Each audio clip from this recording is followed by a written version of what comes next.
4.655.000 y el total de la población. Con estos tres datos podemos tener muchísima información. ¿Okay? Una información es que estos 12 países representan el 66% del virus circulante. ¿Okay? Cioè, el 66% de la circulación del virus está en estos 12 países. El 59% de los muertos está en estos 12 países, que involucran el 34% de la población. ¿Dónde estamos nosotros en Argentina? Estamos al lugar número 9 de casos. Número de casos en absoluto en el mundo, Argentina está en posición número 9, cuando el número de habitantes que tiene Argentina está en el número 30. ¿Okay? Entonces, la circulación del virus en Argentina es bastante importante. Otro dato estadístico que podemos recabar de esta tabla es el número de muertos por infectado. El promedio del mundo, estamos hablando del 2%. Argentina tiene el 2.17%, cioè estamos a nivel prácticamente similar de lo que se encuentra en el mundo, y la peor performance la tenemos en Brasil, en Rusia, en Colombia e en Italia. ¿Okay? Italia sufrió muchísimo la primera ola. La primera ola tuvimos un desastre catastrófico. ¿Okay? Tanto que el número de muertos versus el número de infectados en Italia aún representa 2.8%. ¿Esto qué significa? Significa que seguramente Argentina, el sistema sanitario en Argentina se mantuvo bien.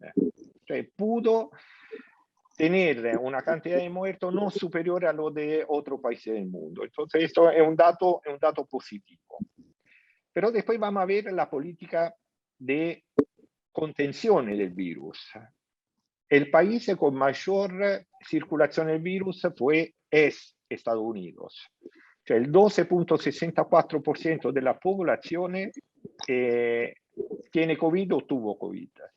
Argentina es el segundo país en el mundo, con el 11.44%. En este caso, está significando que la política de prevención y contención no funcionó bien. Okay? No entramos en el discurso del por qué. Hay mucho tema tal propósito. Uno fue un poco la elección de testear solamente la persona sintomática. Testear solo la persona sintomática hace que se pierde toda la persona sintomática que transmiten el virus. ¿Okay? Esto puede ser uno de la posible causa de esto 11.44%. Y a nivel de mortalidad sobre el total de la población, a nivel promedio mundial estamos en el 0.06%, y la peor performance se la lleva a Latinoamérica con Brasil, Argentina y Colombia. De promedio son 0.26%. ¿Ok? Entonces, estos son puramente datos estadísticos. Le quiero mostrar un segundo gráfico, que esto es la cantidad de casos en el mundo. Acá se demuestra las olas, las famosas 3 olas a nivel mundial, y abajo representa la mortalidad que genera este virus. Después de, me parece, son unos cuantos meses, 8 meses de vacunaciones, de vacuna en la persona, uno se esperaba una disminución más fuerte de esta curva. El problema general que tenemos que hay una grande desigualdad en vacunar la persona, cioè nosotros tenemos países con el 89% de personas vacunadas, otro con 50 y otro con 15, entonces hasta que vamos a tener este desnivel dramático en el mundo, vamos a seguir mirando olas de acá a no se sabe cuánto tiempo. ¿Okay? Después le hago ver algo rápido, porque después todo esto lo va a explicar mucho mejor el doctor Docena, Guillermo Docena, cómo entra el virus, cioè cómo el virus crea este desastre. En la foto a la izquierda se ve un virus rojito verde que representa el coronavirus, que se lega con un receptor. Este receptor se llama ACE2, que es un convertidor de la angiotensina, que la convierte en angiotensina 2 y que permite, facilita la entrada del virus en la célula. ¿Dónde se encuentra estos receptores? A la derecha ve casi todos los órganos, cerebro, páncreas, hígado, pulmones, corazón, etcétera, etcétera. Cioè, quiero decir que el virus tiene acceso a entrar en todos estos órganos.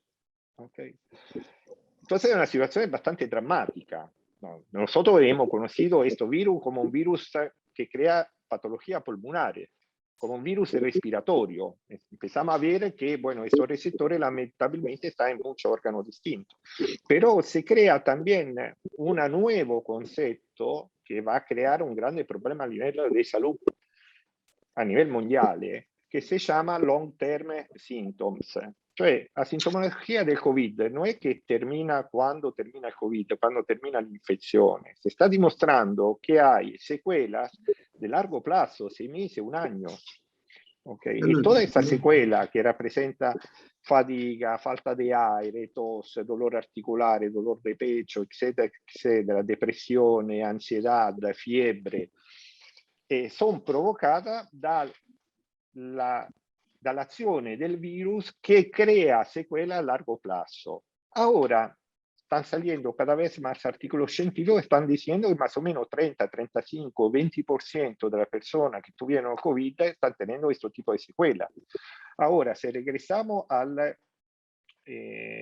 tabla anterior y vamos a calcular Argentina, la cantidad de casos que tuvo, vamos a ver, no sé si se ve el gráfico, vamos a ver que más o menos proyectamos a 1.829.000 casos de personas que pueden estar sufriendo secuelas por COVID. Cioè, atender a estos 1.800.000 personas no es fácil. Cioè, el sistema sanitario tiene ahora que pensar, ahora que la ola está bajando, a pensar de cómo atender y seguir todas las personas que tuvieron COVID y hacerlo en modo programado. Okay. Agradezco y después, bueno, cualquier pregunta será bienvenida. Guillermo, a vos la palabra. Bueno, muchas gracias, Gianpaolo y Patricia y Fabiana.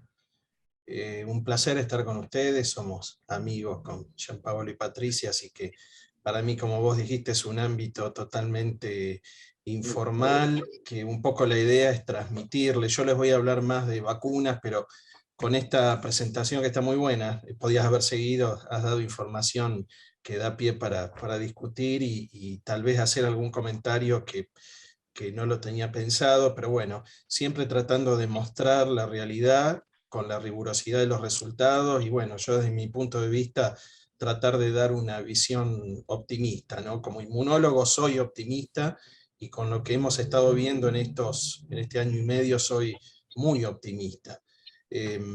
Por lo cual, bueno, los números que vos mostraste me parece que muestran lo que ha pasado, reflejan lo que han pasado, pero bueno, eso también muestra que hay muchas situaciones y muchos números que hay que tomarlos con pinza, y uno de esos números es, por ejemplo, India.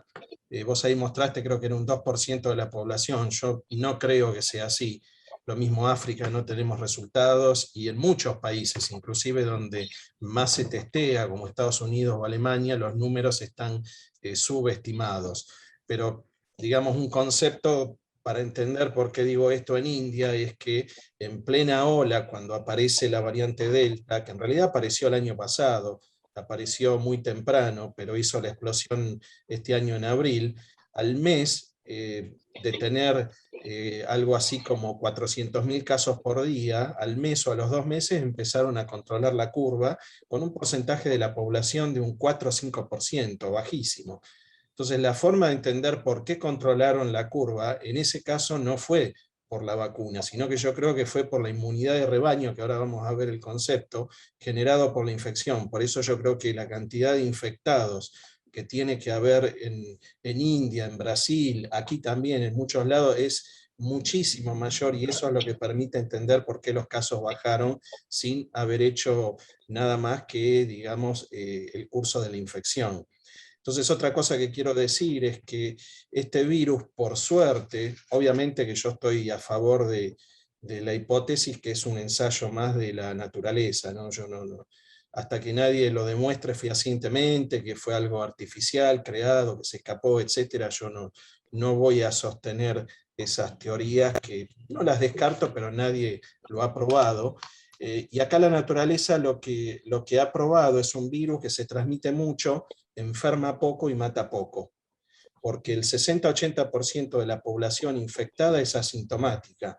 Eso por un lado es digamos, un muy buen dato, que la mayor parte del infectado no desarrolle una enfermedad clínica o severa, pero tiene la contra que esa persona contagia, y es muy difícil de detectar. Y además la otra ventaja, que justamente por eso digo que es un ensayo de la naturaleza, como vos lo mostraste, la mortalidad es bajísima, es 2%. Pero fíjense el costo que tiene una alta transmisión en todo el mundo, con un 2% de mortalidad, ya llevamos más de 4 millones de fallecidos, o sea, el costo es altísimo. Si uno compara con otro coronavirus anterior, la última brote epidémico que fue el MERS, tenía un 35% de mortalidad, o sea, mataba de 10 a 20 veces más que este, por eso eliminaba el reservorio y ese virus desapareció solo. Si bien hubo una vacuna, desapareció solo. Este no. Este es un equilibrio mucho más ajustado. Mucha transmisión, mata poco al reservorio. Y el otro concepto que quería aclarar antes de empezar a compartir es que la enfermedad no es producida por el virus. Como les decía, el 60-80% es asintomático. Tiene una infección en pulmón y en tracto gastrointestinal, el intestino, y la persona lo controla sin síntomas o con síntomas leves. Eso es la mayor parte de la población, pero un 20% hace síntomas y un 5% o un 3% hace síntomas severos y fallecidos. Eso no se debe al virus, sino a la respuesta inmune, a una, digamos, respuesta inmune de la persona descontrolada contra el virus. Es muy distinto a otros procesos infecciosos donde la enfermedad la produce el virus. Acá el virus no hace prácticamente nada. El problema es que hay ciertas personas, que son los grupos de riesgo, como todos hemos escuchado, edad, obesidad, diabetes, hipertensión, etcétera, donde el sistema inmune funciona en forma desregulada, y ahí cuando se activa el sistema inmune por el virus, se produce una enfermedad multiorgánica, que se llama, que como mostró Giampaolo, tiene que ver que el virus puede invadir células en todo el organismo, o sea que no es una enfermedad pulmonar, es una enfermedad pulmonar porque ingresa por vía aérea. Y si se controla, produce solo síntomas aéreos, si no es una enfermedad más que todo vascular, porque invade las células que están rodeando los vasos sanguíneos y por eso se hace una enfermedad en todo el organismo, o lo que se llama sistémico. Y eso es lo que produce la severidad, todos los problemas hepáticos, renales y la muerte, ¿no? Bueno, voy a ir a la charla concretamente, voy a compartir pantalla.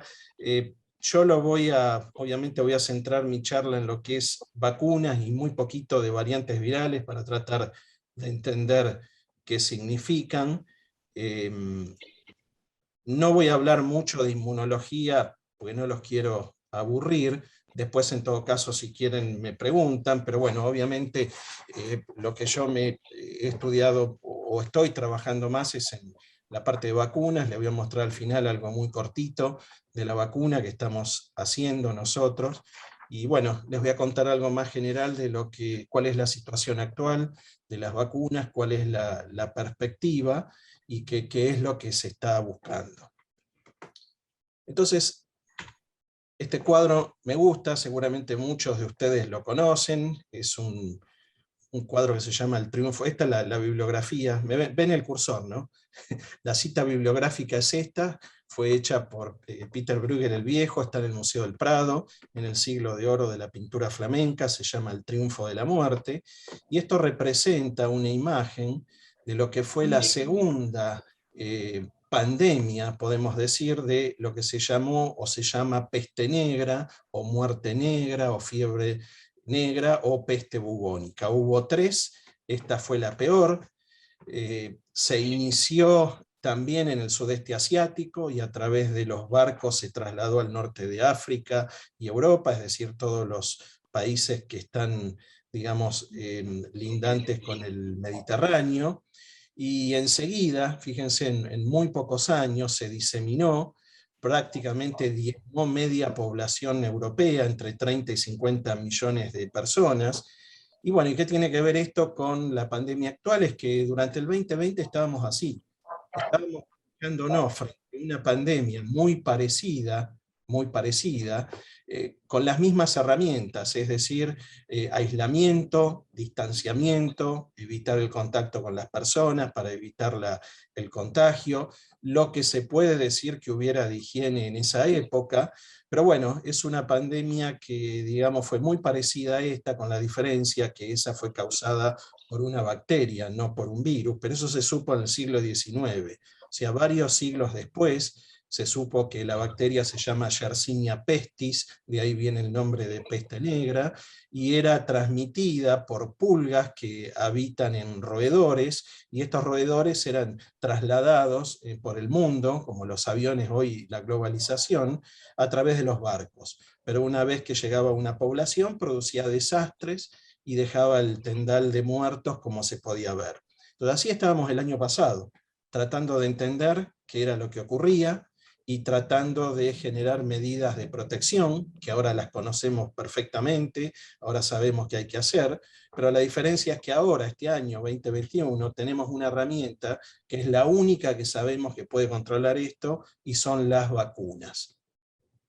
Entonces, en esta pandemia, digamos, el tema de vacunas que ahora vamos a ver, digamos, lo característico de estas vacunas, es que en las últimas pandemias hemos aprendido mucho, y eso se vio reflejado en esta pandemia.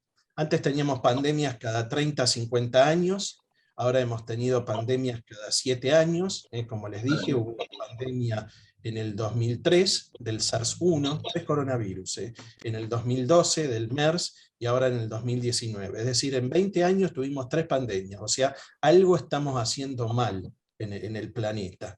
Que después, si quieren, eso lo discutimos, pero tiene una causa, tiene una explicación. Entonces, ¿qué hemos aprendido en estas últimas pandemias, en estas últimas 3 pandemias? Hemos aprendido muchísimo de coronavirus, y hoy en día el que ve esto acá abajo sabe que esto es un coronavirus, como el actual. Tiene esa forma de corona, esto es una fotografía con un microscopio electrónico, y hemos aprendido que estas espículas que forman esa corona, están formadas, digamos, por esto que es una proteína que se llama spike o espiga, o una proteína S. En realidad son 3 proteínas, y tienen que formar esta estructura, como recién dijo bien Gianpaolo, para que pueda unirse al receptor en las células propias, principalmente en árbol respiratorio, o sea, la mucosa nasal por donde ingresa, y este receptor, digamos, reconoce a esta proteína, se une, y eso es lo que posibilita después el ingreso del virus a la célula. El virus se divide, sale de la célula e invade todo el organismo si no es controlado. Entonces eso lo hemos aprendido rápidamente. El año pasado, cuando comenzó la pandemia, se estudiaron algunos aspectos que ya conocíamos de los anteriores coronavirus, y entre estos aspectos fue fundamental entender, estos son anticuerpos, anticuerpos contra esta proteína S. Entonces, en marzo del año pasado lo que vimos es que los enfermos con este virus generan estos anticuerpos, al igual que los enfermos con el SARS-1 o con el MERS. Y en agosto, julio y agosto, empezamos a entender que había lo que dice acá abajo, un correlato de protección con los anticuerpos. Es decir, ahí empezamos a entender que el que tenía anticuerpos no se enfermaba, o se enfermaba menos. Entonces hay una relación entre anticuerpos y protección. Como les decía, esto lo aprendimos de las otras pandemias, y también se empezó a ver en esta pandemia. Entonces empezamos a entender que esos anticuerpos son fundamentales. Entonces, ¿cómo se pueden obtener esos anticuerpos? Básicamente hay 3 formas. Uno es a través de la infección.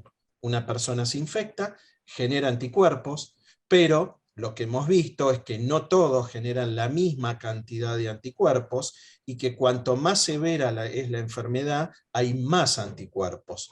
Y por otro lado, entendimos que esos anticuerpos después de la enfermedad duran poco tiempo. Entonces, generar anticuerpos para protección como consecuencia de la infección tiene un alto riesgo, que es que se puede producir una enfermedad severa y la persona puede morir. Entonces, enseguida se empezó a pensar qué otras formas podemos tener de generar anticuerpos, y la otra forma son las vacunas. Absolutamente todas las vacunas actualmente apuntan a eso, a generar estos anticuerpos. Es decir, que las vacunas generan una respuesta protectora y son seguras. Es decir, uno de esta manera genera anticuerpos y no tiene el riesgo de tener que cursar la infección, con la probabilidad, dependiendo de cada individuo, de generar una enfermedad severa y de morir. Entonces las vacunas hoy sabemos que las que se usan son seguras y generan anticuerpos. Y la otra forma de tener un anticuerpo es lo que se usa como anticuerpos en el tratamiento. Habrán escuchado el plasma de las personas enfermas, es decir, se le saca el plasma a una persona que se infectó, en ese plasma se ve si hay anticuerpos, y si ese plasma tiene los anticuerpos, se los pueden transferir o se los pueden inocular a una persona que está enferma. Y la otra es, a partir de una persona enferma, aislar las células que producen esos anticuerpos y en forma artificial generar esos anticuerpos y después usarlos como una terapia, como una droga. Por ejemplo, en el año pasado lo que recibió Trump cuando se enfermó, enseguida habrán escuchado que recibió anticuerpos monoclonales. Bueno, eso está funcionando. El tema de esto es el costo. Es altísimo y en general no se usan para prevenir, se usan para curar. Mientras que ahora vamos a ver que las vacunas se usan para prevenir. Entonces estas son las tres formas muy distintas de generar ese elemento que nos va a proteger de la infección, o, como estamos viendo ahora, nos va a proteger de la enfermedad grave. Entonces, ¿qué es la inmunidad? La inmunidad es un poco lo que les dije recién. Una persona se enferma, en este caso con un virus, genera una respuesta inmune frente a esa infección, y esa respuesta, en el mejor de los casos, como les dije, un 60-80% de las personas controlan la infección viral. Entonces, si uno grafica en función del tiempo la presencia del virus, esto es lo que ocurre con una persona que se infecta, y esto es lo que ocurre con una persona que se cura. Es decir, que el virus aumenta la cantidad porque entra en la célula, se divide, se desparrama, se disemina por todo el organismo, pero después desaparece. ¿Y por qué desaparece? Porque hay una respuesta inmune detrás que lo controla y lo elimina. Y esa respuesta inmune la medimos, por ejemplo, a través de los anticuerpos, que es lo que va a medir Gianpaolo en el camión, en el laboratorio ambulante. Entonces, uno, a través de la medida del anticuerpo, puede saber si la persona reaccionó o no, y puede saber si la persona se infectó o no, porque esta persona puede haber sido asintomática, como les dije, y va a tener estos anticuerpos. Entonces no se enteró que se enfermó, pero tuvo un sistema inmune que funcionó como corresponde y controló la infección. Eso pasa en la mayor parte de la gente, pero durante este pico, donde aparece en el virus, esta persona contagia. No tiene síntomas, pero infecta y contagia a otros. Entonces, en este caso la respuesta inmune es la respuesta natural, que se produce en todos los individuos, es específica del microorganismo, o sea, está dirigida a ese microorganismo, no va a funcionar contra otros microorganismos, y protege de futuras reinfecciones. El tema es que esto, de que protege de futuras reinfecciones, o sea, si vuelve a enfermarse, esto es por poco tiempo. Al menos eso es lo que se está viendo hasta ahora, que esto dura de 6 a 8 meses, nada más. Después la persona puede reinfectarse. De todas formas, el porcentaje de reinfectados es bajísimo, pero existe. En contrapartida, tenemos la respuesta a la vacuna, donde también se activa el sistema inmune, pero se activa en forma artificial, porque uno le está dando un reactivo biológico, como es la vacuna, o sea, el individuo no se está infectando, y esa vacuna lo que va a hacer es activar al sistema inmune de forma similar a lo que ocurrió en el individuo que se infectó, y a través del sistema inmune lo controló. Entonces, eso es lo que tenemos que buscar con las vacunas, reproducir lo que ocurre en forma natural, de manera de preparar a la persona, acá ahora les voy a mostrar que esto no es así de simple, preparar a la persona con anticuerpos de manera que si se infecta posteriormente, ese sistema inmune va a generar muchos anticuerpos que van a controlar rápidamente la infección y en el mejor de los casos ni se va a enterar. Pero lo que estamos viendo ahora es que las personas vacunadas pueden infectarse y pueden contagiar. Lo que no van a hacer es una enfermedad severa, porque la respuesta inmune generada previamente por la vacuna va a controlar la infección. Entonces, en este caso la inmunidad es artificial, porque uno la induce con la vacunación, es segura. Eso es lo que hay que probar cuando uno autoriza o aprueba una vacuna. Tiene que ser segura, no puede generar un problema más grave que la infección. De nuevo se especifica del patógeno, y esta sí prepara para futuras infecciones. La idea es que una buena vacuna, por lo menos, genere una inmunidad que dure un año. Por eso ahora que se está hablando de la tercera dosis a los 6 meses, yo creo que eso es un error y tiene otro origen u otro trasfondo de empezar a vacunar antes del año a las personas que ya tienen 2 dosis. Una buena vacuna tiene que generar esto por lo menos un año, y hay vacunas como la de fiebre amarilla que generan esto durante toda la vida. No hay que dar refuerzos, no hay que hacer nada. Las células que generan los anticuerpos, una vez que se inducen con la vacuna, las tenemos, las mantenemos, y si en algún momento aparece el virus, esas células vuelven a producir anticuerpos en forma muy marcada. Entonces, eso es una vacuna. Eso es lo que debe generar una vacuna. Y en principio, simplificándolo mucho, una vacuna tiene de 2 componentes. Uno que se llama el inmunógeno o componente activo, que es el componente proveniente del virus, que puede ser derivado del virus, o sea, uno lo puede sacar del virus o lo puede sintetizar, lo puede fabricar en forma artificial. Entonces, este es el componente principal que determina la especificidad de la vacuna, es decir, que esa vacuna reaccione contra ese virus y no contra otro. Y el otro componente que es fundamental es lo que se llama adyuvante, que es lo que activa el sistema inmune, de manera que estos dos lo que van a hacer es activar al sistema inmune dirigido contra el inmunógeno o contra el componente activo, y eso es lo que genera esta inmunidad protectiva.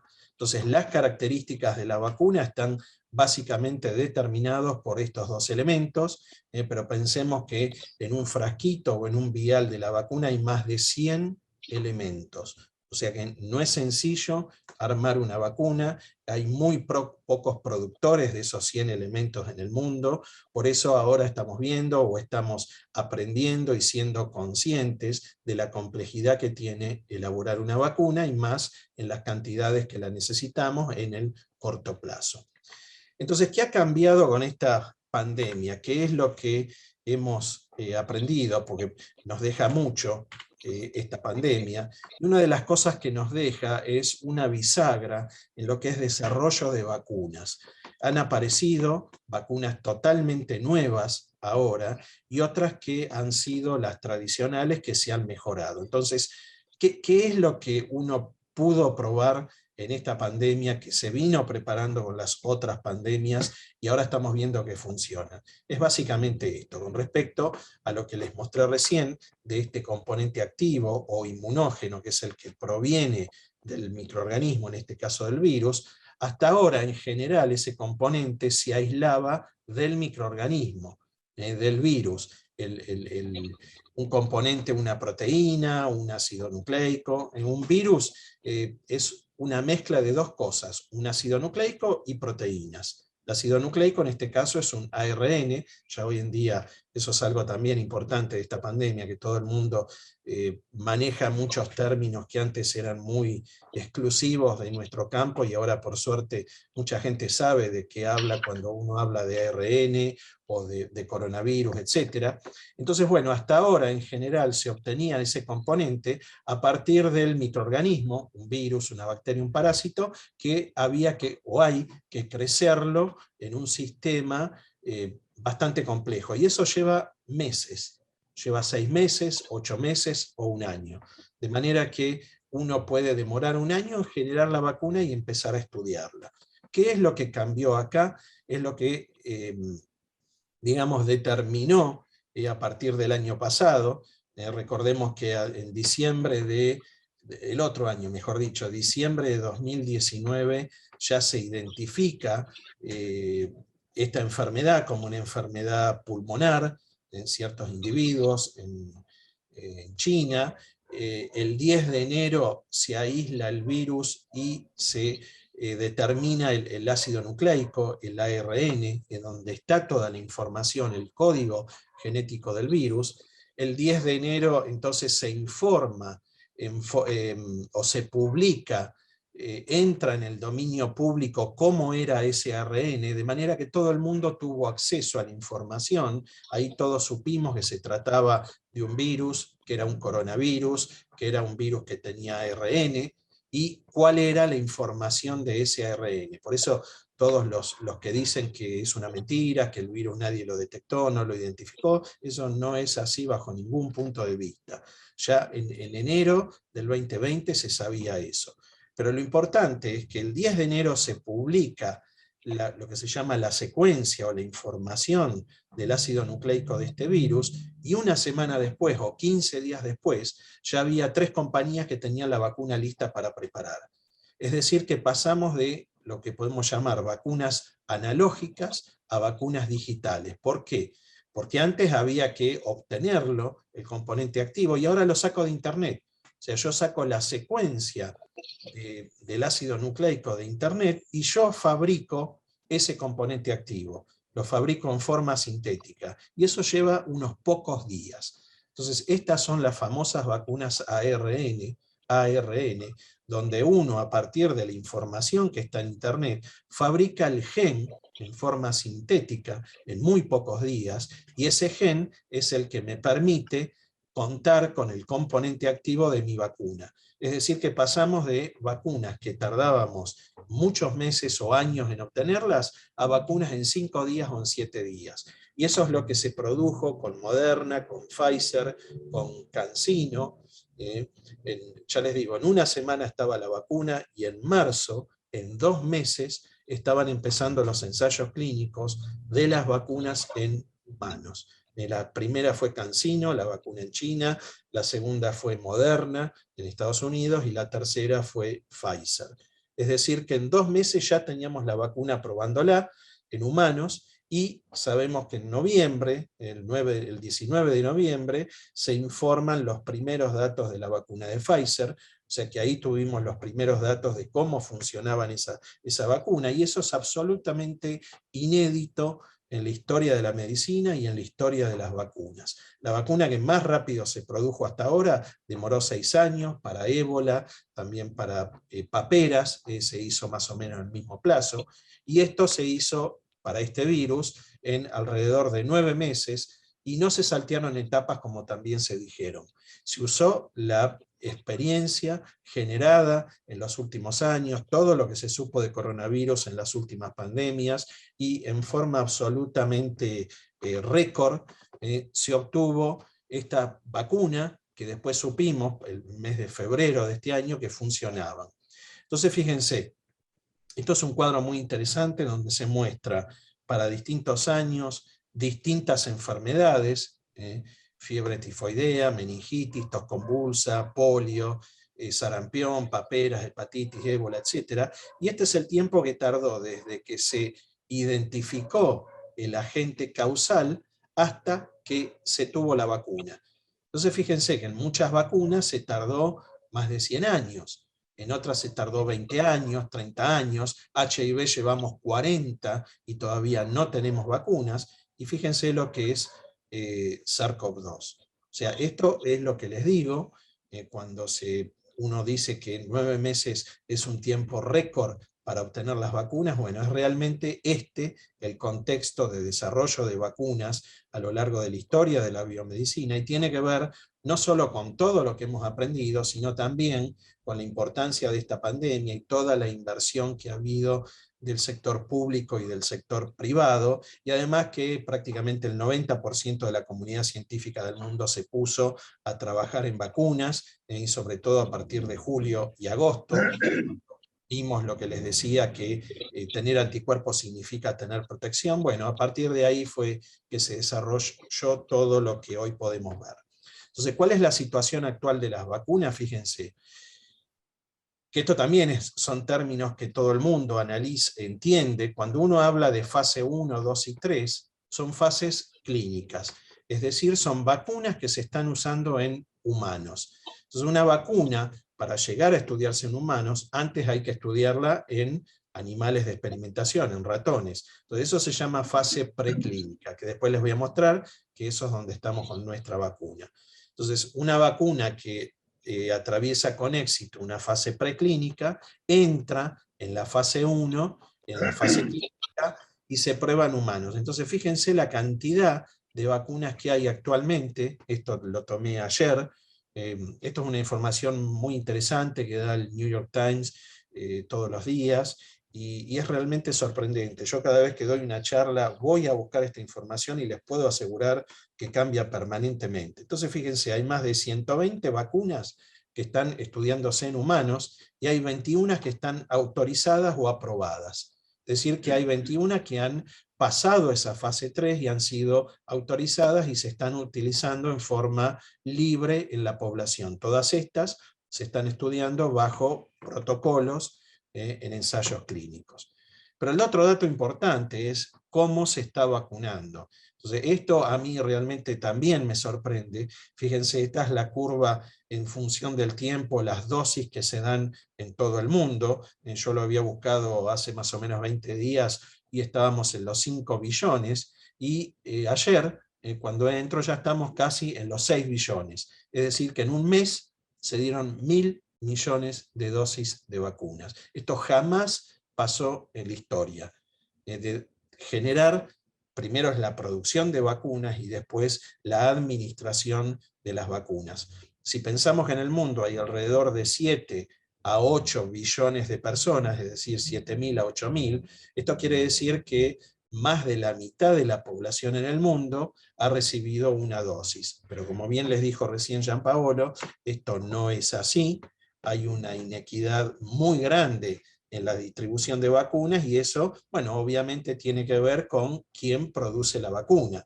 Entonces los países productores de vacunas son muy poquitos, son menos de 10 países, están todos en el hemisferio norte, y por eso, bueno, estos países han priorizado utilizar la vacuna en su población para protegerse, pero bueno, ahora se han dado cuenta que si no frenamos la transmisión del virus en el mundo, eso les va a jugar, como vamos a ver más adelante, les juega una mala pasada. Entonces, bueno, ahora se están dando cuenta que el resto del mundo debe recibir vacunas. Pero los números son tremendos, y eso es una lección que no hemos aprendido, que la hemos visto en la pandemia 2009 de influenza, donde muchos países o muchas regiones recibieron vacuna al año, de agosto de 2009 al año que se produjo la pandemia, y bueno, eso tiene un impacto tremendo junto con la globalización. Entonces fíjense, actualmente, el 5% de la población recibió esquema de vacunación completo. A pesar que hemos dado casi 6.000 millones de vacunas, 5% de la población recibió las 2 dosis. 1% de la población mundial recibió al menos una dosis. Esto es tremendo. 1% de la población recibió una dosis, y menos del 2% de los países con bajos ingresos recibió una dosis. Entonces esto habla de la distribución desigual, inequitativa, y por qué todavía vamos a estar, por lo menos yo creo, un par de años más padeciendo la transmisión de este virus y teniendo que dar dosis de refuerzo, cuando yo creo que con estas vacunas sería absolutamente innecesario. Con un solo esquema de vacunación debería funcionar. Entonces, bueno, como les decía, todas las vacunas apuntan a lo mismo. De nuevo, este es el virus, el coronavirus. Esta es la proteína que lo recubre y es la proteína que le permite al virus interactuar con el receptor y entrar a las células. Todas esas vacunas que les mostré, alrededor de 140, apuntan a lo mismo: generar anticuerpos para evitar que el virus interactúe con el receptor para entrar a la célula y de esa manera no invada nuestras células. Entonces, por eso se llaman anticuerpos neutralizantes, porque neutralizan la capacidad del virus de invadir nuestras células. Entonces, las vacunas lo que hacen es justamente eso: generar esos anticuerpos para evitar que ese virus invada a nuestro organismo.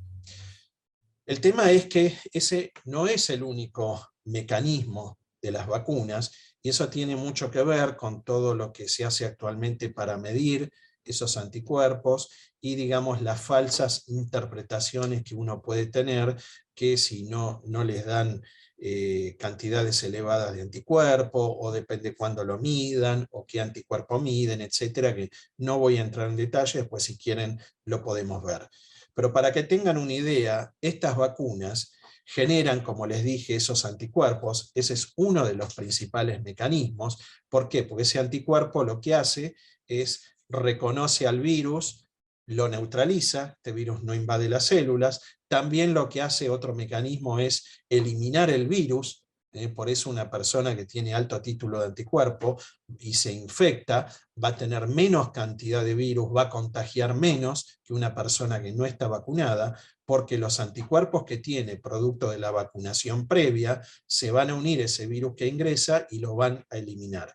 Pero también tenemos otros 3 mecanismos que tienen que ver con células, con generar células. Es la famosa también, que muchos habrán escuchado, inmunidad celular, que tiene mucho que ver esta inmunidad celular con 2 cosas. Primero, con la generación de estos anticuerpos. Si yo no tengo estas células, no se generan estos anticuerpos, porque las células del sistema inmune interactúan entre sí, pero este es un mecanismo fundamental: generar células de memoria. Es decir, que yo, si no tengo estas células, no voy a generar buenos anticuerpos, no voy a generar una buena inmunidad, y tampoco voy a generar una inmunidad que dure en el tiempo. El problema es que medir esto es difícil, es caro, no en cualquier lado se hace, pero se está haciendo. Entonces muchas veces la medida aislada de los anticuerpos no da una información completa, pero sí da información porque es lo más fácil que uno puede medir en una persona que se vacunó. Se le saca sangre, se miden los anticuerpos y uno puede entender qué es lo que pasó. Pero en realidad lo que hay que medir es esto: son las células, porque esto da una idea más acabada de la potencia de la vacuna. Ahora bien, por más que uno mida anticuerpos o células, el parámetro que realmente va a determinar si la vacuna funciona o no, no es esto, sino ver si la persona que fue vacunada se enferma o se infecta o no cuando es infectada por un virus. Entonces, eso es lo que también habrán escuchado ustedes: eficacia, la eficacia de una vacuna, que eso fue lo que se informó en noviembre del año pasado para la vacuna de Pfizer, que tenía una eficacia de más de un 90%. Ahora vamos a tratar de entender qué significa eso, pero bueno, ni los más optimistas, ni siquiera el CDC en Estados Unidos esperaba estos valores de estas vacunas, porque hasta ahora se esperaba que si una vacuna tuviera una eficacia mayor al 50% iba a ser autorizada, y nos empezamos a encontrar con valores del 90%, o sea, inesperadamente elevados. Eso habla de la calidad de las vacunas. Entonces, rápidamente, para entender cómo se calcula esa eficacia, esto se hace en la fase 3, como les dije antes, y en ese estudio, por ejemplo, es lo que se hizo en Pfizer en Buenos Aires, en el hospital militar. A la mitad de la gente que voluntariamente se anota en el estudio le dan la vacuna, a la otra mitad le dan un placebo, es decir, algo que no tiene vacuna y que no hace absolutamente nada, y la gente tiene que desarrollar vida normal. Es decir, enfrentarse al virus en las condiciones que se está viviendo en cada lugar, y luego de un cierto tiempo, en ese momento la FDA dijo, cuando hubiera 170 casos positivos, recién ahí hay que hacer lo que se llama abrir el ciego, es decir, ir a ver esos 170 casos, cuántos estaban vacunados y cuántos no estaban vacunados. Ese es un número que definió la FDA para autorizar las vacunas. Y eso fue lo que pasó en noviembre. Cuando en Pfizer detectan los primeros 170 casos en el estudio, fueron a ver esas personas que habían recibido y fíjense lo que se encontraron.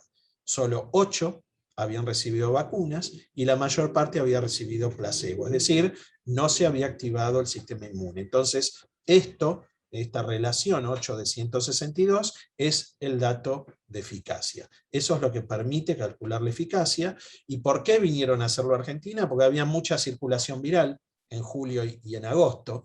Si uno quiere hacer este trabajo ahora, en Argentina es muy difícil, puede estar mucho tiempo para que se generen todos estos casos positivos, hay que ir de nuevo al hemisferio norte, pero bueno, así es como se calculan estos datos de eficacia, que en ese momento, fíjense que hay vacunados que dieron positivos, entonces en ese momento ya se empezó a ver que la eficacia no es del 100%, si fuera del 100%, los 170 estaban acá, los que recibieron placebo, y ninguno era vacunado. Si la eficacia es del 50%, la mitad era vacunado y la mitad era placebo.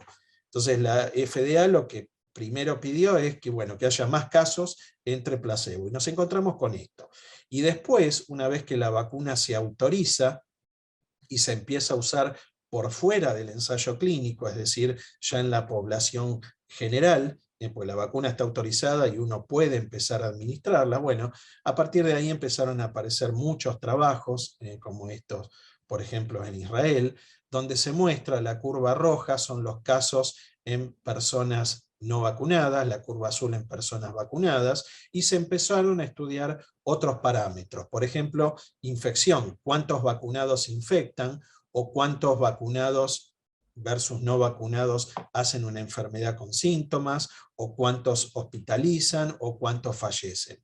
Entonces, ese dato de eficacia no es un único dato, sino que puede variar en función de qué es lo que uno esté midiendo como parámetro de protección de las vacunas. Entonces, hoy en día sabemos que las vacunas no evitan el contagio. Si una persona vacunada se puede contagiar, pero sí tienen un gran poder, que es justamente esa eficacia en evitar la enfermedad con síntomas o evitar la enfermedad severa y, por supuesto, la muerte. Eso es lo primero que se le pide a cualquier vacuna, y así funcionan la mayor parte de las vacunas, por ejemplo, la de la gripe.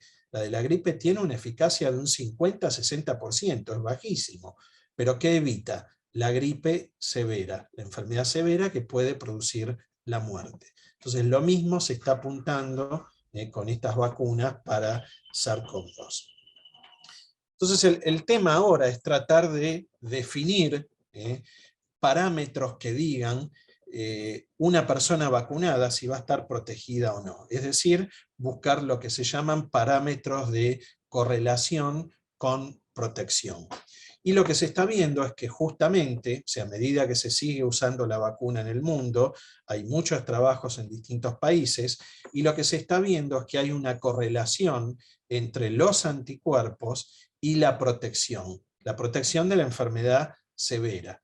Entonces, eso se estudia para cada vacuna, o sea, cada vacuna se analizan los niveles de anticuerpos, que es lo que se grafica aquí, cuántos anticuerpos tienen personas que están vacunadas. Bueno, estos son personas que son convalecientes, que se infectaron, personas que reciben la CoronaVac, la que reciben la vacuna de Janssen, la de AstraZeneca, la de Sputnik, etc.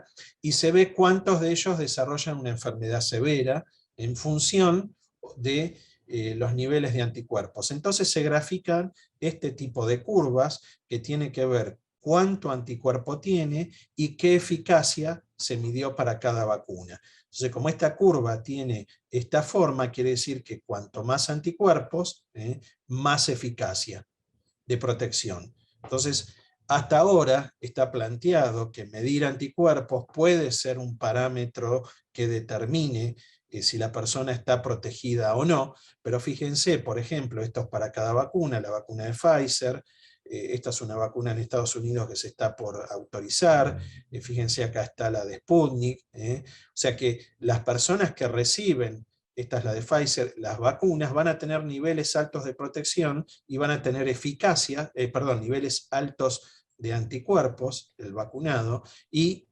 porcentajes altos de eficacia. Pero fíjense que para algunas hay una dispersión, hay números que son muy variables, y eso va a depender de la población, o sea que la eficacia no es la misma si yo la calculo o la evalúo, por ejemplo, en Estados Unidos que en Argentina, en Europa que en Brasil. ¿Por qué? Porque circulan distintos virus, o sea que la protección es distinta según la genética de la población y los virus que están circulando y cómo responden las personas infectadas con cada virus a la vacuna. Por lo cual es muy importante que cada país con su población y ahora con sus variantes virales circulando, calculen sus propios datos de eficacia. ¿Se entiende? Entonces, bueno, como mensaje, el que tiene más anticuerpos va a estar más protegido, pero el que tiene menos anticuerpos no quiere decir que no esté protegido, porque están los otros mecanismos.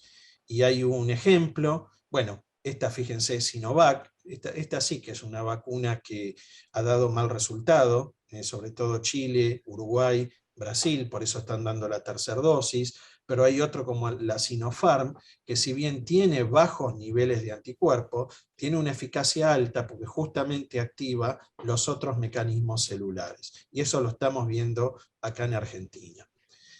Entonces, a partir de diciembre del año pasado, se empiezan a caracterizar lo que se llaman variantes virales. No son cepas virales, sino variantes, porque son pequeñas diferencias que tiene el virus según la población donde se va diseminando, donde se va multiplicando, y eso tiene que ver también con la naturaleza de cómo el virus se va adaptando a cada población.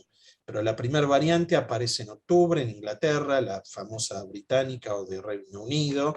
Vieron que primero se llamaban por el lugar de origen, ahora se los llama por las letras griegas. Esa fue la variante alfa. La variante original es la variante Wuhan, la de China. Entonces, bueno, a partir de diciembre se empiezan a identificar todas estas variantes, la alfa la británica, la beta la de Sudáfrica, la gamma es la de Manaos, la delta es la de India, etc. Y fíjense, se empieza entonces a estudiar según la población, lo que les decía recién, que están recibiendo distintas vacunas, entonces, cuáles son los niveles de anticuerpos que generan esas vacunas, y esos anticuerpos, cuánto protegen contra las distintas variantes virales.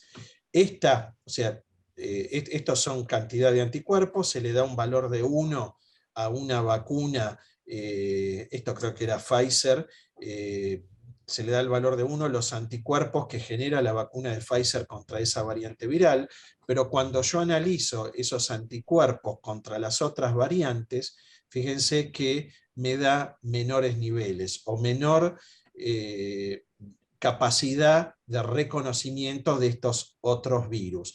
Y hasta ahora la peor, por eso se lo llaman variantes de escape, porque evaden el sistema inmune, es decir, un individuo vacunado con esta vacuna, si se enferma con la variante original, va a estar protegido, porque tiene mucho anticuerpo. Pero ese anticuerpo, si uno mide la capacidad de reconocer la variante de Sudáfrica, fíjense que es mucho menos.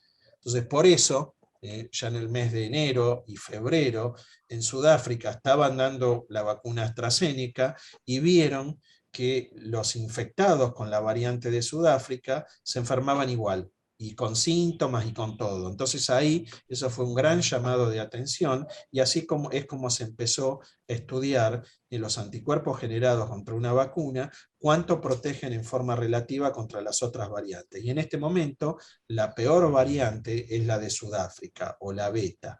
Es la variante que más evade la respuesta inmune generada por una vacuna. O dicho de otra manera, es la que menos protección generan las vacunas. Entonces, haciendo el mismo tipo de gráficos, si uno compara las distintas vacunas con las distintas variantes, de nuevo podemos ver lo mismo. Fíjense lo que les decía, en este color anaranjado es beta, es esta variante viral la que menos nos protege. Bueno, las distintas vacunas, ¿esta cuál es? Esta es, bueno, o esta, a ver, acá. Esta vacuna es la de Pfizer, esta vacuna es la de Janssen, o sea que esta vacuna de Pfizer, esto es lo que protege o la eficacia contra beta, y esto es la eficacia contra la variante británica o la variante de Wuhan. Es decir que esto es lo que hoy conocemos, que todas estas vacunas están dirigidas contra la variante o contra el virus original, y bueno, en cierta manera, dependiendo de la variante y dependiendo de la vacuna, nos van a proteger más o nos van a proteger menos contra estas otras variantes. Pero bueno, así todo, entonces el concepto es, todas las vacunas, esas 21 que hoy están aprobadas, todas están dirigidas contra esta variante original o la variante de China. No hay ninguna vacuna hasta ahora autorizada que esté dirigida en forma específica a estas otras variantes virales. Y bueno, y así están funcionando. Esos casi 6.000 millones de vacunas que se están distribuyendo en el mundo, la pregunta es, ¿están protegiendo de todas estas variantes? Porque las poblaciones están infectadas con todas estas variantes virales o una mezcla, o va a depender de cada país. Entonces, bueno, eso es lo que se refleja en estas curvas. Fíjense, Estados Unidos, como siempre, es el país que mejor calcula y muestra este tipo de información, que es muy gráfica, muy visual y muy interesante. Esta es la curva de contagios en Estados Unidos, a partir del comienzo de la pandemia, enero 2020, hace un pico, acá se empieza a vacunar, y fíjense, cuando se empieza a vacunar, cómo cambia y cómo baja la cantidad de individuos contagiados, enfermos. En principio esta curva indica individuos que son positivos por hisopado, por PCR, etcétera, con estas vacunas que, como les dije, estaban dirigidas a la variante original, pero en diciembre ya teníamos otras variantes en Estados Unidos. Igual protegen. Ese es el concepto y esa es la conclusión. No importa que la vacuna no esté dirigida específicamente a la variante o la mezcla de variantes, igual funcionan. Y fíjense el número de hospitalizaciones, de nuevo, a partir de que se empieza a vacunar, empiezan a disminuir el número de contagios y empieza a bajar el número de hospitalizaciones. Pensando que en esta altura, en febrero, por eso ya en febrero decíamos que las vacunas funcionaban, el porcentaje de vacunación era muy bajo. Inclusive en Estados Unidos, donde hicieron una campaña feroz de vacunación, pero estábamos en niveles bajos. Entonces, también el concepto, y lo mismo pasó en Argentina, que con un 40% de la población, ya las curvas tienen que cambiar. Entonces, si hay muy poca o menos de la mitad de la población vacunada, ¿por qué disminuyen los contagios? Porque se controla la transmisión viral. O sea, pensemos que 40% de la población de Estados Unidos son 120 millones más o menos de personas vacunadas. O sea que hay más de 200 millones de personas no vacunadas. ¿Y por qué esta curva entonces de hospitalización no se mantiene alta? Si tenemos 200 millones de personas que no están protegidas, pueden enfermarse y hacer lo mismo que se veía antes. Sin embargo, no ocurrió. Entonces, ¿qué es lo que está haciendo la vacuna? Está protegiendo al individuo que está vacunado, pero además controla la transmisión viral. ¿Queda claro eso? Ahora bien, eso ocurrió, fíjense de nuevo, ahora les voy a mostrar en varios países, esto es en Inglaterra, exactamente lo mismo. Primera ola, segunda ola, tercera ola, se empieza a vacunar, bajan los casos, exactamente lo mismo. Pero fíjense lo que pasa, a partir de junio empiezan a aumentar. Fíjense lo que ocurre, bueno, o aquí tenemos los casos acumulados. Prepandemia, prevacunas hasta acá, se mantiene una meseta, no aumentan los casos y después vuelven a aumentar. Si uno analiza el caso de fallecimientos, fíjense que la curva es muy distinta. Se empieza a vacunar, los fallecimientos disminuyen y no aumentan como aumenta el número de contagios. Los fallecidos acumulados se mantienen constantes. Entonces, bueno, hoy sabemos que esto se debe a la variante Delta. Entonces, cuando aparece la variante Delta, vuelven a aparecer casos de infectados, de contagiados, pero no aumenta el número de fallecidos. Lo mismo, o muy parecido, pasa en Estados Unidos. De nuevo, se controla el número de casos a partir que se empieza a vacunar, disminuye, y a partir de nuevo de junio, julio, Delta los invade, desplaza las otras variantes y aparecen los casos. Y el número de muertos, de fallecidos, igual disminuye, pero bueno, ahora se está viendo un aumento en el número de fallecidos por la cantidad de gente que hay sin vacunar, y sobre todo por algo que vamos a ver ahora, por la falta de protección. O sea, que hayan decretado el fin de la pandemia en este momento fue un error, porque no estaba controlado. Y esto, bueno, esto es actualmente, fíjense, Estados Unidos no puede pasar de este porcentaje de vacunados, esto es un problema, no llegan al 70% de la población vacunada. Si no hubiera aparecido Delta, estábamos en el fin de la pandemia, y con un 40-45% de vacunados esto ya funcionaba, pero aparece Delta, tenemos un 60% de vacunados, no está funcionando. Esto es con una dosis y con 2 dosis. Es decir, que la pandemia es pre-Delta y post-Delta. Exactamente lo mismo en Inglaterra. Y esto es Argentina.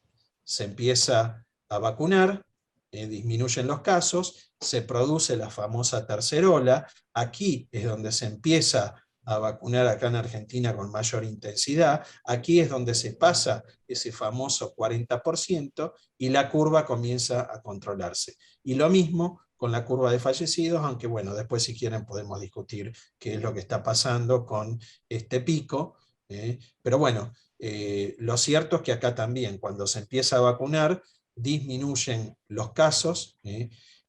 Cuando se vacuna más del 40% se controla la curva de contagios y también se empieza a controlar la curva de fallecidos. Y acá de nuevo estamos con un 64% ahora de vacunados, menos con las 2 dosis, pero bueno, lo que se está viendo es que esto es pre-Delta. Si acá estuviera Delta, yo creo que esta situación, si estuviera Delta con una transmisión comunitaria masiva, estas curvas deberían empezar a cambiar y pasar lo mismo que se observaba en Estados Unidos, en Inglaterra, en Israel, es decir, en los países donde tienen un alto porcentaje de vacunación. Entonces aquí ahora está controlado justamente por esto, por las vacunas.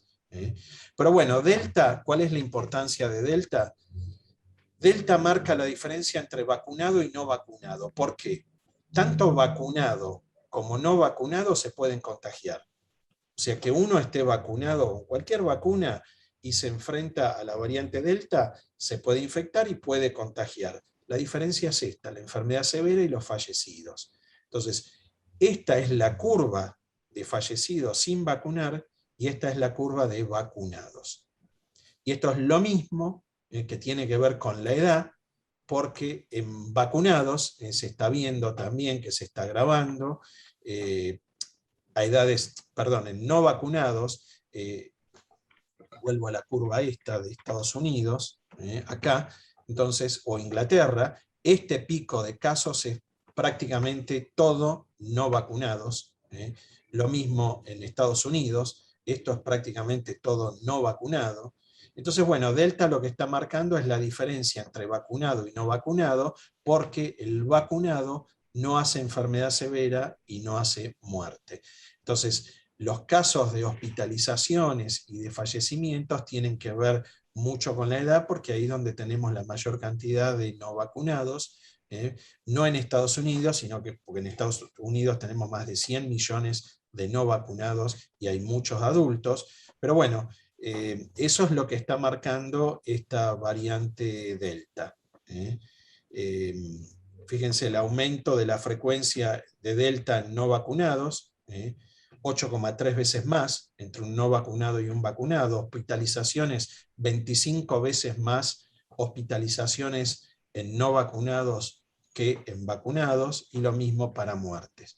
O sea que las vacunas están protegiendo de la enfermedad severa y de la muerte, pero solo con las 2 dosis. Con una dosis eso no se observa. Esto ocurre en Estados Unidos, porque la mayor cantidad de la gente tiene las 2 dosis, pero hay mucha gente que todavía no ha recibido la vacuna, y ahí es donde se produce el aumento de los contagios, con la posibilidad que llegue a individuos que tengan factores de riesgo, y ahí es donde se producen las muertes. Por lo tanto, todavía estamos en una situación donde hay que combinar vacunación más protección.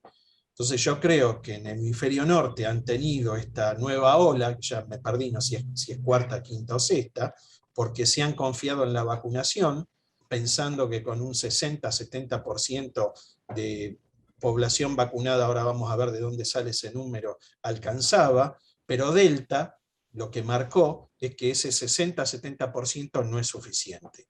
Por eso los lugares donde se combina vacunación más protección, eso se controla. Yo creo que esa es la razón en Argentina por la cual Delta no se ha diseminado, por lo cual a pesar que hay Delta y hay transmisión comunitaria, las curvas no cambian. Fíjense cómo han cambiado, que no lo puse aquí para no agregar más cosas, las curvas ahora en Israel y en Inglaterra, porque han vuelto a las medidas de protección, y eso ya ha hecho que las curvas empiecen a cambiar. Entonces, en este momento, hasta que no tengamos un mayor porcentaje de la población vacunada, no podemos decretar la pospandemia. Hay que seguir con las medidas de protección, como ya todos sabemos, y eso es lo que permite controlar las curvas. Yo creo que eso es lo que está pasando aquí en Argentina, y eso tiene que ver con un concepto que también todos deben manejar, que es lo que se llama inmunidad de rebaño, o inmunidad colectiva, o protección colectiva. Que muy rápidamente se los voy a contar, porque hay un poco de información confusa, sobre todo en los medios, qué significa inmunidad de rebaño. Esta es la situación de una población donde son todos susceptibles de infectarse.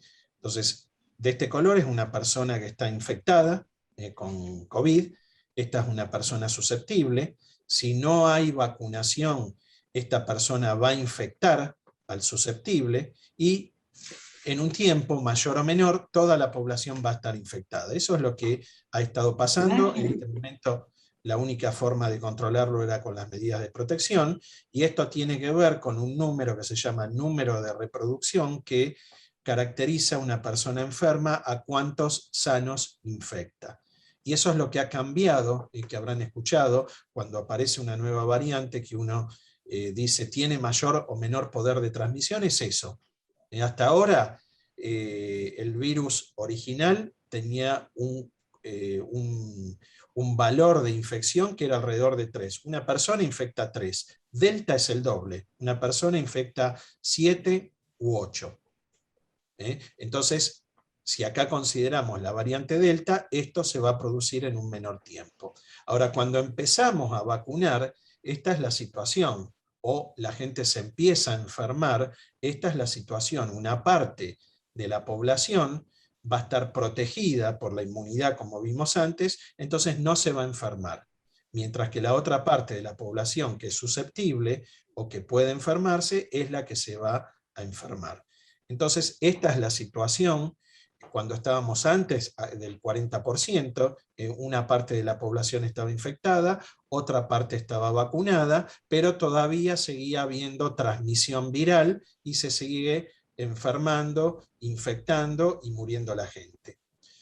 Cuando alcanzamos inmunidad de rebaño es esto: la mayor parte de la población que tenga inmunidad, ya sea por infección natural o por vacuna, de manera que una persona que esté infectada no tiene a quién transmitirle el virus.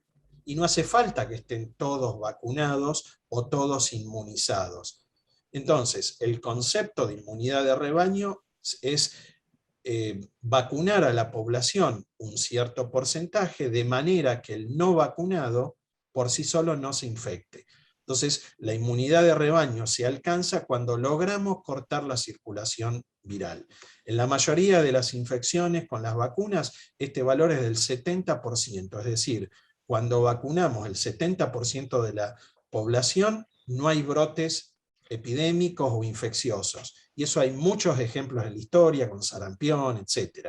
Entonces, por eso acá se decía que teníamos que llegar a un 70-80% de la población vacunada para alcanzar la inmunidad de rebaño, porque es lo que ocurre en muchas enfermedades, pero eso va a depender de este número que vimos antes. Fíjense, esto es sarampión. El número de sarampión es 18. Si una persona con sarampión contagia a 18. Y aquí 70% es el número mágico. Cuando se baja del 70% de la población vacunada, como pasó en Estados Unidos, que eso fue lo que, por los movimientos antivacunas, eso fue lo que posibilitó que no se erradicara el sarampión. Pasó aquí hace pocos años cuando se dejó de vacunar por sarampión. Cuando se vacuna menos del 70% aparecen los brotes. Entonces ahora lo que estamos viendo es con Delta y con estas vacunas, bueno, a ver si con el 80% de la población, porque entre un 60 y un 70 no hay inmunidad de rebaño, a ver si con un 80% de la población logramos esta situación. Entonces yo creo que recién cuando logremos esta situación, estemos vacunando y haya gente sin vacunar que no se infecte, ahí vamos a alcanzar la inmunidad de rebaño, ahí se cortó la transmisión viral y ahí podemos recién liberar las medidas de protección, el barbijo, distanciamiento, etc. Todavía con Delta no estamos en condiciones. Si no hubiera aparecido Delta, yo creo que ya estábamos en el mundo en esta situación post-pandemia por las vacunas. ¿Queda claro? Entonces, esta es la inmunidad de rebaño que estamos esperando, y hay países como Estados Unidos que va a ser muy difícil que lleguen a vacunar al 80%, porque no pasan del 65%. Entonces por eso que están viendo todas las opciones de obligar, etc. Entonces, ¿a qué voy con esto? Ya voy a ir terminando. Con las vacunas solas no alcanzan. Puedo tener la mejor vacuna como las que tenemos ahora, pero si no tenemos planes de vacunación, esto no se soluciona. Entonces, las vacunas tienen una doble función: la protección individual, porque son buenas, porque protegen al individuo vacunado, pero también tienen la función de protección colectiva. Es decir, que con la inmunidad de rebaño hay que frenar la transmisión viral para que el que no se puede vacunar no se infecte, pero además, evitando la transmisión del virus, voy a evitar que aparezcan nuevas variantes, y esas variantes son el peor desafío para las vacunas, son la principal amenaza para la vacuna. Puede aparecer una nueva variante que no haga lo que vimos antes, de protección parcial. Por suerte, Delta muestra una protección parcial con las vacunas. Puede aparecer una nueva variante que las vacunas no protejan, y tenemos que empezar todo de cero, todo de nuevo, empezar a vacunar a todo el mundo en el menor tiempo posible, a la mayor velocidad posible. Entonces, en este momento está claro que la vacuna es la única herramienta que nos va a sacar de esto, que va a controlar la transmisión del virus, pero necesitamos planes de vacunación y que la gente se vacune. Esto mismo ha pasado, se ha observado a lo largo de la historia de la medicina. Fíjense esto, por ejemplo, en Inglaterra, distintas enfermedades, de nuevo, difteria, polio, sarampión, bordetela, hemófilus, etcétera, meningitis, y fíjense cómo eran la cantidad de contagios en la era prevacuna. En todos los casos, cuando se empieza a vacunar, se controla la enfermedad, se controla, no desaparece, se controla. ¿Por qué? Porque cuando dejamos de vacunar, empiezan los brotes. Hay un solo microorganismo que se ha erradicado, que es la viruela, el único, el resto se ha controlado con vacunación, como polio, rubiola, etc. Pero ha pasado siempre lo mismo. A partir de la aparición de las vacunas, las enfermedades se controlan. Y esto, si uno presta un poquito de atención, esto aparece a partir de la década del 50 y del 60, que es donde en Estados Unidos se empiezan a diagramar los programas de vacunación masivos. Y se empiezan a aplicar en el mundo, sobre todo en polio, fue muy categórico. A partir de la década del 50 se empieza a vacunar en forma masiva, con las vacunas que había, y se controló la polio. Lo mismo con las otras infecciones, y lo mismo estamos viendo con COVID-19 o SARS-CoV-2. Así que bueno, eso, digamos, para que no haya dudas de cuál es la función de las vacunas. Y rápidamente, ya con esto termino, les voy a contar. Esta es un Argenvac, es una vacuna que estamos desarrollando. Esta historia empezó en La Plata, este es el instituto nuestro de inmunología. Bueno, yo tengo un grupo que veníamos trabajando en el desarrollo de vacunas para otro tipo de enfermedades. Obviamente que no trabajábamos en COVID, nadie en Argentina trabajaba en COVID, pero bueno, a fin de año del año pasado, cuando empezamos a analizar los trabajos de las vacunas que estaban siendo autorizadas, lo que vimos es que una de nuestras vacunas que estábamos usando generaba los mismos mecanismos que hoy les mostré. Entonces en enero y febrero decidimos encarar este proyecto, que lo llamamos Argenvac. Empezamos a preparar la vacuna, en marzo empezamos a estudiarla en animales, estamos en la etapa preclínica, y bueno, y los resultados que hemos obtenido, que son totalmente satisfactorios en cuanto a los mecanismos que genera, la seguridad, y tenemos datos muy incipientes de protección o de eficacia, obviamente en ratones, pero bueno, eso fue lo que nos llevó a formar este consorcio. Y actualmente nosotros estábamos colaborando en la Universidad de La Plata entre dos grupos, que ahora les voy a mostrar rápidamente. Colaborábamos con un grupo de UBA, que eran los que nos daban una parte de la vacuna. Así empezamos a trabajar, y en junio formamos este consorcio, porque bueno, tuvimos la posibilidad de pedir un subsidio FONARSEC, tal vez alguno de ustedes lo conozca, en el MINSIC. Son subsidios muy grandes, y bueno, hubo una ventanilla para terminar estos ensayos preclínicos, y ahí terminamos de conformar el consorcio Argenvac, y este consorcio entonces tiene dos instituciones académicas, UNLP y UBA, el INTI y GION. GION es una empresa privada que está en Mar del Plata, que es muy interesante. Y estas dos empresas, estas públicas y estas privadas, lo que hacen es lo que se llama el escalado, es decir, producir la vacuna en mayor cantidad y en una calidad que se puede inyectar en una persona, en un humano.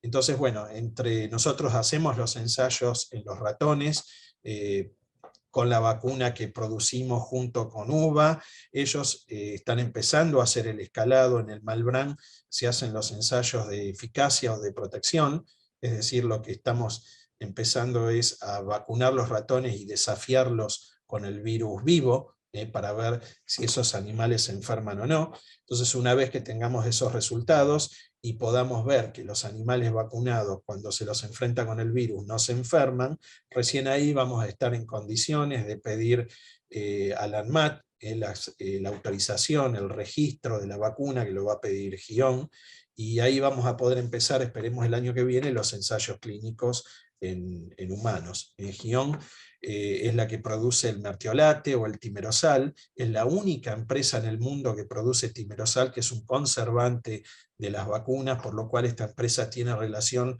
con todas las empresas productoras de vacunas del mundo. Por eso para nosotros es fundamental que en este consorcio público-privado esté GION, y finalmente Synergium es la que va a producir el envasado de la vacuna en los viales finales para aplicar.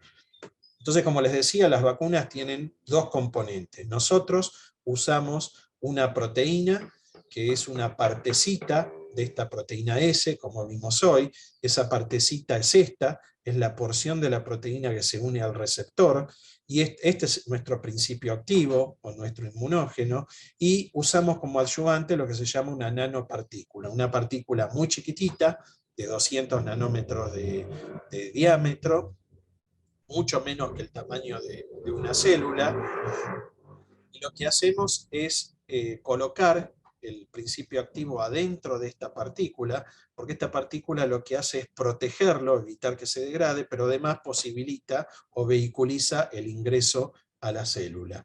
Entonces nuestra vacuna es esta nanopartícula con esta proteína RBD aquí adentro, y eso es lo que estamos estudiando en humanos, en este consorcio, donde, bueno, cada uno tiene una función perfectamente definida, nos complementamos absolutamente todos, y estamos todos aprendiendo del otro.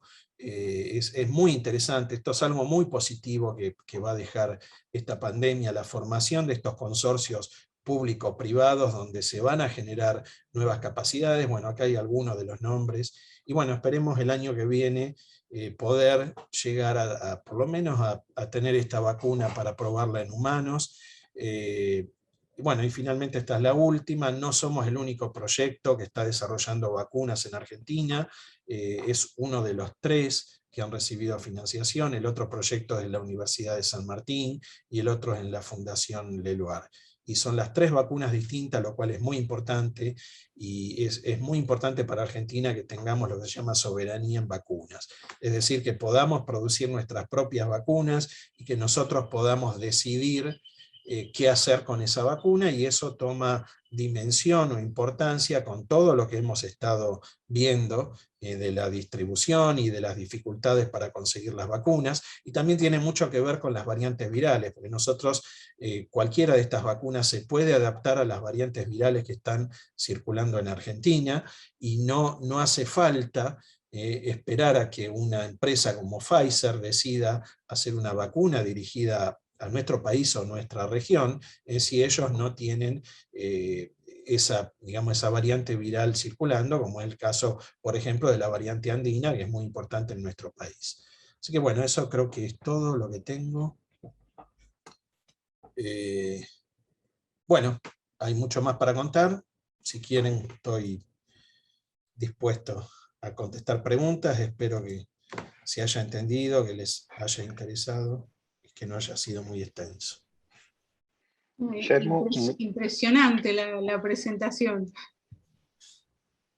La verdad que me parece realmente sacaron prácticamente todas las dudas. Igual estaba acá la pregunta de Alberto, que decía cuál argumento tenemos contra los antivacunas cuando dicen que no se sabe a largo plazo las consecuencias que pueden tener estas vacunas en los vacunados. Si hubiéramos esperado el tiempo para contestar esa pregunta, vimos lo que eran las curvas. El costo hubiera sido altísimo. Hay vacunas, la única vacuna absolutamente nueva son las de ARN. Son las únicas vacunas nuevas que nunca se habían licenciado. Las vacunas a vectores virales como la de AstraZeneca o Sputnik sí se han utilizado en influenza, en HIV, en ébola, en paperas, y no se han visto a lo largo de los años reacciones adversas. Y vacunas como la de Sinopharm, yo creo que es la más segura, porque son vacunas que hace 40, 50 años que se están usando, y no se han visto efectos adversos. Entonces la pregunta está muy bien eso. ¿Van a producir reacciones adversas? Hasta ahora lo que se ha visto es que no producen. Ahora, si hubiéramos tenido que esperar para ver si en 10 años producen reacciones adversas, fíjense cuál sería el costo, la cantidad de personas fallecidas que tendríamos, ¿no? Bueno, gracias. Oscar, ¿querés hacer una consulta? Sí, gracias. Ante todo, muchas gracias, doctor, no solo por esta exposición fantástica, sino por este esfuerzo enorme que están haciendo en un momento de desánimo en la Argentina, y que nos permite darnos cuenta que el futuro está aquí a la mano. Así que doblemente gracias. 2 preguntas, una de tipo general y una particular. La general, yo quisiera saber si está segmentado por comorbilidades los fallecimientos, porque me parece que una de las razones que puede ayudar a que haya bajado la mortalidad es que la mayor parte de los fallecimientos tuvieron que ver con comorbilidades que ya no existen porque fallecieron quienes los tuvieron. O sea, funcionó una especie de neomaltusianismo en este caso. Y la segunda pregunta, está muy concreta. Usted habló de la tercera dosis, Y yo lo que quiero saber es si eso es innecesario o directamente está contraindicado. Gracias. Bien, bien. Bueno, le agradezco mucho las palabras, muy buenas las dos preguntas.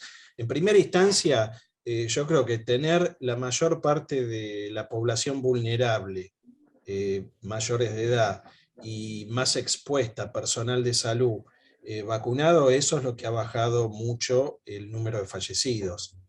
Aquí en Argentina todavía eso, digamos, uno esperaría que haya mucho menos. Todavía no hay forma de explicarlo, también tiene mucho que ver con lentitud en la carga, etcétera, pero a mí ese argumento no me cierra, debería ser menos. Pero bueno, yo creo que la disminución de los fallecidos y de enfermedad severa tiene que ver porque la gente más vulnerable se ha vacunado. O sea que ahí estamos evitando la enfermedad severa. El que tiene comorbilidad, ¿se puede infectar, contagiar y enfermar? Sí. ¿Pero va a ser la enfermedad severa? No. Las chances son muy bajas. Ojo que hay gente que está vacunada, que ha fallecido y ha hecho la enfermedad severa. No es 100% la eficacia de protección. Eso por un lado. Pero la segunda pregunta era... Tercera dosis. Si la tercera dosis era contraindicada o solamente inconveniente o innecesaria. Bien, no, contraindicada no, o sea, si ahora se da una tercera dosis habiendo inmunidad, no pasa nada, no va a pasar absolutamente nada. Lo que pasa es que esa tercera dosis tendríamos que guardarla para vacunar al que no recibió una dosis o 2 dosis. O sea, yo creo que es innecesario en este momento, salvo en aquellas personas que tienen problemas de inmunidad, inmunodeficientes, inmunosuprimidos por trasplante, por autoinmunidad, por lo que sea, ahí sí, pero no es una tercera dosis de refuerzo, es una tercera dosis para completar el esquema, porque en esas personas, como el sistema inmune no funciona adecuadamente, bueno, probablemente eso ya se ha demostrado con muchos trabajos, necesitan una tercera dosis para mejorar el funcionamiento del sistema inmune. Pero en población general, en este momento, dar una tercera dosis no tiene ningún sentido. Para mí es usar la vacuna en algo que no hace falta. Usemos la vacuna para vacunar el que no recibió una dosis o el que no recibió la segunda dosis para protegerlo de una eventual ola de variante Delta. Te quiero hacer una pregunta, Guillermo. Sabemos que, bueno, como explicaste muy bien, la defensa inmunitaria va para parte de producción de anticuerpos celulares, ¿no? Tenemos dos mecanismos. Sabemos también que, por ejemplo, en hepatitis, nosotros sabemos que bajo un cierto nivel de anticuerpo hay que dar un refuerzo. ¿Okay? Para vos, ¿tendremos en un próximo futuro un nivel básico de anticuerpo bajo los cuales vamos a decir necesitamos la tercera dosis? Porque nosotros estamos calculando la tercera dosis en términos de tiempo de la segunda dosis, cuando deberíamos calcularlo en términos por lo menos de protección anticorpal. ¿Qué opina de esto? Sí, dos cosas, o tres. Primero la pregunta es la pregunta en este momento. En este momento el anticuerpo, mirá lo que voy a decir, todavía no estamos seguros que los anticuerpos sean realmente el marcador de protección o el correlato de protección. Todo parece indicar que sí, pero no estamos seguros. Un ejemplo es la vacuna Sinopharm. La vacuna Sinopharm da niveles bajos de anticuerpos y da muy buena protección. Y eso lo estamos viendo. Genera buenos mecanismos de inmunidad celular que protegen. Eso es con Sinopharm. La mayor parte de los trabajos demuestran que es así. Eso primero. Segundo, cuando uno habla de anticuerpos, no son esos anticuerpos que uno mide con un ELISA anti-RBD o anti-S, son los neutralizantes. Y eso se mide de otra manera. Se mide con un ensayo que justamente lo que evalúa es la capacidad de neutralización. Nosotros podemos tener una enorme cantidad de anticuerpos, pero muy poquitos son neutralizantes. ¿Quiénes protegen? Esos poquititos, no los otros. Porque una persona infectada genera anticuerpos contra muchas proteínas. El virus tiene 6 proteínas, y dentro de la proteína S solo son neutralizantes los anticuerpos que reconocen esa partecita de la proteína S que se va a unir al receptor. Por eso la vacuna nuestra es contra RBD. Esa es la parte. Nosotros, todos los anticuerpos que generamos son neutralizantes. Entonces, si uno mide anticuerpos totales, no está midiendo lo que protege. Está midiendo la respuesta humoral. Y así todo, si hay baja respuesta humoral, puede tener buena respuesta celular. Y último concepto es, siempre después que se activa el sistema inmune, los anticuerpos disminuyen. Siempre. No nos podemos cargar toda la vida de todos los anticuerpos que generamos. Entonces, ¿cuál es la diferencia? Es que los anticuerpos desaparecen. Lo que quedan son las células. Entonces hay que medir las células que producen los anticuerpos. Entonces es un error cuando alguien se va a medir un anticuerpo a los 3-4 meses de abajo y dice, ya perdí la inmunidad. Eso es lo que están confundiendo con la tercera dosis. Y esta semana salió un trabajo, el primero en The Lancet, que midieron esas células que producen los anticuerpos y dicen las células están. Entonces, si la persona se reinfecta, esas células vuelven a dividirse y vuelven a generar los anticuerpos. Complejo. Por eso desaconsejamos medirse anticuerpos a la gente, porque empieza a haber una psicosis de que no tengo anticuerpos, la vacuna no funcionó. No es así, hay 5 mecanismos, o si se lo midieron un tiempo prolongado después de la vacunación, bajan solos, no es porque la vacuna no funcionó. Entonces eso genera una psicosis y es lo que quieren convencer para vender más vacunas. ¿Por qué solo Pfizer quiere vender? Porque no sabe qué hacer, las tiran. Yo creo que tiene que ver con algo comercial eso. Quería hacer una pregunta a la señora Mari, si se abre el micrófono, adelante. Sí, muchas gracias y la verdad que fue súper interesante y aprendimos mucho. La pregunta está dirigida a, digamos, a los intervalos. Es decir, por ejemplo, pasó en Argentina con el intervalo de la Sputnik y con la mezcla. ¿Qué opina usted y cuál es el intervalo? Porque se habló primero de un mes, después 3 meses, después 5 meses, y bueno, quería saber especialmente el tema del intervalo y el tema de la mezcla, o si convendría, cuando el intervalo es muy grande, empezar una serie nueva. Es decir, perfecto, son 3 preguntas. 3 preguntas, sí. Bien, para la primera se ha demostrado que si transcurre un tiempo o se dilata la segunda dosis, la eficacia mejora. Eso tiene que ver con un mecanismo que se llama maduración de la respuesta inmune. Entonces, yo genero una célula con la primera dosis y esa célula va madurando, va generando cada vez mejores anticuerpos. Tendría que ir a algo muy técnico para que se entiendan detalles. Pero eso es lo que permite explicar por qué después de una vacunación o de un proceso infeccioso, los anticuerpos disminuyen, porque lo que queda es mejor, reconoce mejor al antígeno, al virus, la bacteria, lo que sea. Eso se llama maduración de la respuesta inmune y lleva tiempo.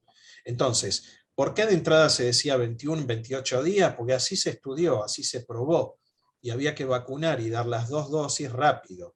Entonces, una estrategia que utilizó en enero Inglaterra o Canadá es dilatar la segunda dosis. Lo estudiaron y vieron que si yo dilato la segunda dosis a 3 meses, la eficacia es mayor. Entonces, eso fue lo que sirvió de base en muchos países, inclusive en el nuestro. Por lo cual, en muchas vacunas, cuando se hace eso, digamos, lo que se busca es eso, esperar que la respuesta inmune madure. Eso cuando hay posibilidades o hay tiempo. Entonces, yo creo que acá en Argentina no lo puedo demostrar, es una hipótesis que, digamos, la digo en un ambiente así, no tengo forma de demostrarlo, pero creo que haber dilatado la segunda dosis ha sido fundamental. ¿Por qué? Porque hemos usado vacunas con una mayor eficacia que la original. Y eso es probablemente lo que ha permitido controlar la diseminación de Delta. No lo sabemos. O sea, lo que está pasando acá con Delta, que hay transmisión comunitaria y no ocurre lo mismo que pasó en otros países, no hay forma de explicarlo. Entonces, una forma puede ser, bueno, las personas vacunadas, que se dilató la segunda dosis, la vacuna funciona mejor. Se funciona mejor contra Delta, por ejemplo. Entonces, eso es algo que yo no lo puedo asegurar. No tengo datos, pero digamos, es un argumento que uso como hipótesis para tratar de entender qué es lo que pasó. Entonces, ¿dilatar la segunda dosis sirve? Sí. Acá sirvió. Mientras no esté delta, sirve. Es la situación de hoy. 60% con una dosis funciona, sí. Está bien, ahora tenemos 40 con 2 dosis. Pero hasta el mes de agosto teníamos un 50% con una dosis y las curvas bajaron de mayo y junio. Eso por un lado. Segunda pregunta era...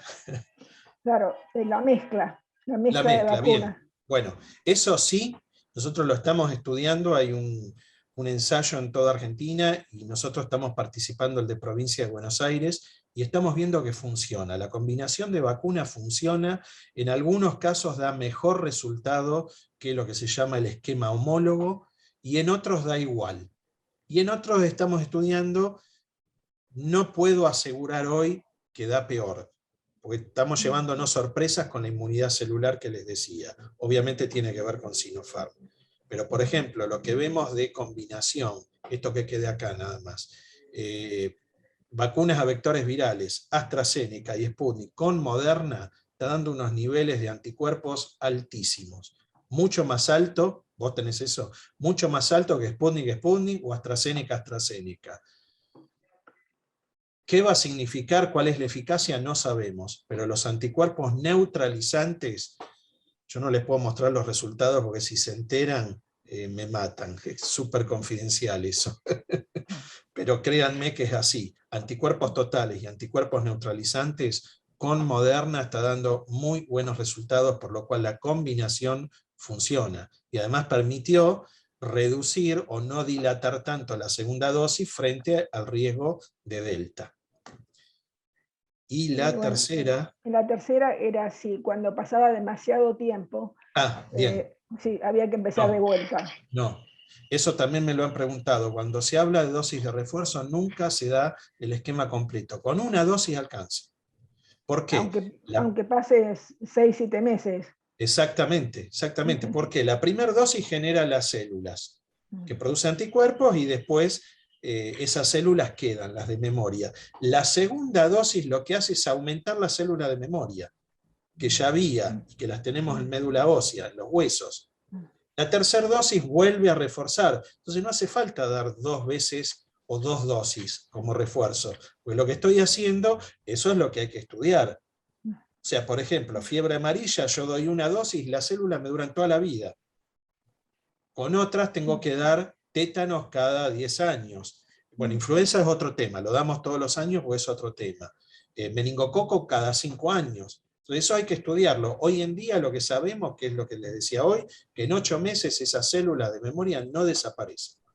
Están. Entonces no hace falta dar la tercera dosis. Al año es probable que sí, pero una dosis, no 2, no esquema completo. Con una dosis alcanza. Eso se hace con todas las vacunas donde se dan dosis de refuerzo. Muchísimas gracias, ¿verdad? Muy claro. Gracias. Quería hacer una consulta, Miguel. Adelante. Sí, doctor, muchas gracias por su presentación. Quería saber cuáles son los motivos por los cuales la EMA y la FDA no aprueban las vacunas Sputnik y Sinopharm, si son por falta de evidencia científica o hay factores geopolíticos. ¿Y cómo cree que va a evolucionar la política de viajes con respecto a la gente vacunada en la Argentina con las vacunas que hay acá en la Argentina, sobre todo para viajar a Europa? Bien. Bueno, lo que es estrategias de políticas, digamos, no soy parte, no estoy en decisiones ni nada de eso. Sí me consultan, pero bueno, no estoy en la decisión. La pregunta que usted hace está muy bien. Para mí es absolutamente geopolítico, porque la EMA autorizó Sinopharm, está autorizada, y no Sputnik. Y hay muchos más trabajos, y además ha demostrado una mejor performance Sputnik que Sinopharm. Yo creo que eso obedece simplemente a cuestiones geopolíticas entre Europa y Rusia. Si no, yo no puedo entender por qué autoriza la Sinopharm y no autoriza la Sputnik. Y FDA también no autoriza vacunas de China ni vacunas de Rusia, y estamos demostrando que Sputnik funciona igual, y no sé si no funciona mejor que Pfizer con Delta. Estamos haciendo un trabajo, todavía no tenemos mucho Delta acá, pero yo no sé si contra Delta no funciona mejor Sputnik que Pfizer, pero está a la altura de Moderna, o sea, las vacunas a RNA Sputnik. Entonces, ¿por qué no lo autoriza la EMA? No lo entiendo. Realmente, para mí tiene que ver con cuestiones, como dijo usted, geopolíticas. Y después con respecto a lo que es viajes, y yo creo que por lo menos, o sea, Europa va a tener que cambiar digamos, la decisión con Sputnik. Además, cada vez hay más trabajos, muchos de acá de Argentina, que están demostrando cómo funciona Sputnik. Funciona mucho mejor que Janssen. Para mí las vacunas a una dosis no funcionan, ni CanSino ni Janssen, y autorizan Janssen y no autorizan Sputnik. Eso lo van a tener que revertir, lo van a tener que cambiar. Y yo no veo que esté mal lo del pasaporte. No veo que esté mal el pasaporte para viajar, para usar transporte. Hay que obligar a la gente, yo esto hace unos años no lo decía ni lo hubiera dicho, pero hay que obligar a la gente a vacunarse. Porque si ellos no quieren vacunarse sin ningún argumento, el antivacuna no tiene ningún argumento para fundamentar lo que ellos sostienen, ninguno, son todas cosas fantasiosas, que el virus no existe, que el virus produce mutaciones, que todas mentiras, falacias. Entonces, si ellos no se quieren vacunar, que no se vacunen, pero el tema es que están embromando al resto de la sociedad, al vacunado. ¿Por qué? Porque es mucha gente la que no se vacuna, sigue habiendo transmisión viral, se generan nuevas variantes y eso afecta al vacunado. O sea, afecta a toda la actividad, a toda la, digamos, la actividad social en todo el mundo. Entonces, de alguna manera hay que obligarlos a vacunarse, porque está demostrado que son seguras y son eficaces. Entonces, yo no lo veo mal que todo lo que sea actividad, digamos, que no sea esencial, viajar, ir a un espectáculo deportivo, al teatro, al cine, a un restaurante, que se los obligue. O sea, entra solo el vacunado. No estoy muy seguro con el trabajo y con vacunas autorizadas, sí con vacunas aprobadas, como Pfizer. Acá hay vacunas que son obligatorias. La BCG es obligatoria, si no, no le dan el DNI. Bueno, pero está aprobada. Entonces, con vacunas aprobadas, obligar a vacunarse, sí, yo estoy totalmente de acuerdo, porque tenemos que salir de esta locura. Ahora, con vacunas autorizadas, ahí no estoy tan seguro. Entonces, con una actividad esencial como es trabajar para tener un salario, bueno, ahí me hace un poquito de ruido y no lo tengo tan claro legalmente cómo se resuelve. Pero que no lo dejen entrar en un restaurante al no vacunado me parece perfecto. Lo que hizo Francia me parece perfecto. Estoy totalmente de acuerdo. Guillermo, se me permite transmitir un poco mi experiencia sobre el Green Pass. Yo estaba con la primera dosis de Sputnik. Como llegué en Italia, hay un centro de vacunaciones en el aeropuerto, siccome ya había pasado 2 meses y medio. Como italiano fue para vacunarme, le dije que tenía la primera dosis de Sputnik y no me querían vacunar. Cioè, tuve de verdad una pelea con el médico diciendo que yo era un profesional y que quería vacunarme bajo mi responsabilidad con la segunda dosis de Moderna. Y cuando yo le pedí al médico de firmarme una carta en la cual él no me quería vacunar, me vacunaron. Pero quiero decir, hay una fuerte resistencia que yo no sé por qué, nella quale si cualquier persona de América Latina que va con una o de otro país con una vacuna que no está reconocida en Europa y lo declara, no te quiere dar la segunda vacuna. ¿Okay? Entonces, hay para mí, como dijiste vos, es muy importante el concepto de una autorización a todas las personas que son vacunadas, pero esta autorización no puede tener una marca de una vacuna, cioè debería tener algo de diferente que puede ser la risposta anticorpale o la risposta humorale o lo que sea, pero el mundo científico debería colocar algo que la defensa de nosotros y del próximo pero no bajo una marca comercial. Eso puede ser que va a ser el segundo grande desafío. Estamos todos de acuerdo con lo que vos dijiste, absolutamente de acuerdo. Dos cosas importantes, protección y vacuna. Sobre esto no se discute. Para llegar a esto deberíamos crear un consenso a nivel político, social, de las personas, etcétera, etcétera, para demostrar cuánto es importante todo lo que vos deciste. Okay. Una pregunta, Gianpaolo. Sí. Si vos no decías que tenías la vacuna como italiano, ¿no te vacunaban? Sí, sí, como italiano me vacunaba. Sí. O sea, que si vos no decías nada, recibías la vacuna. Exacto.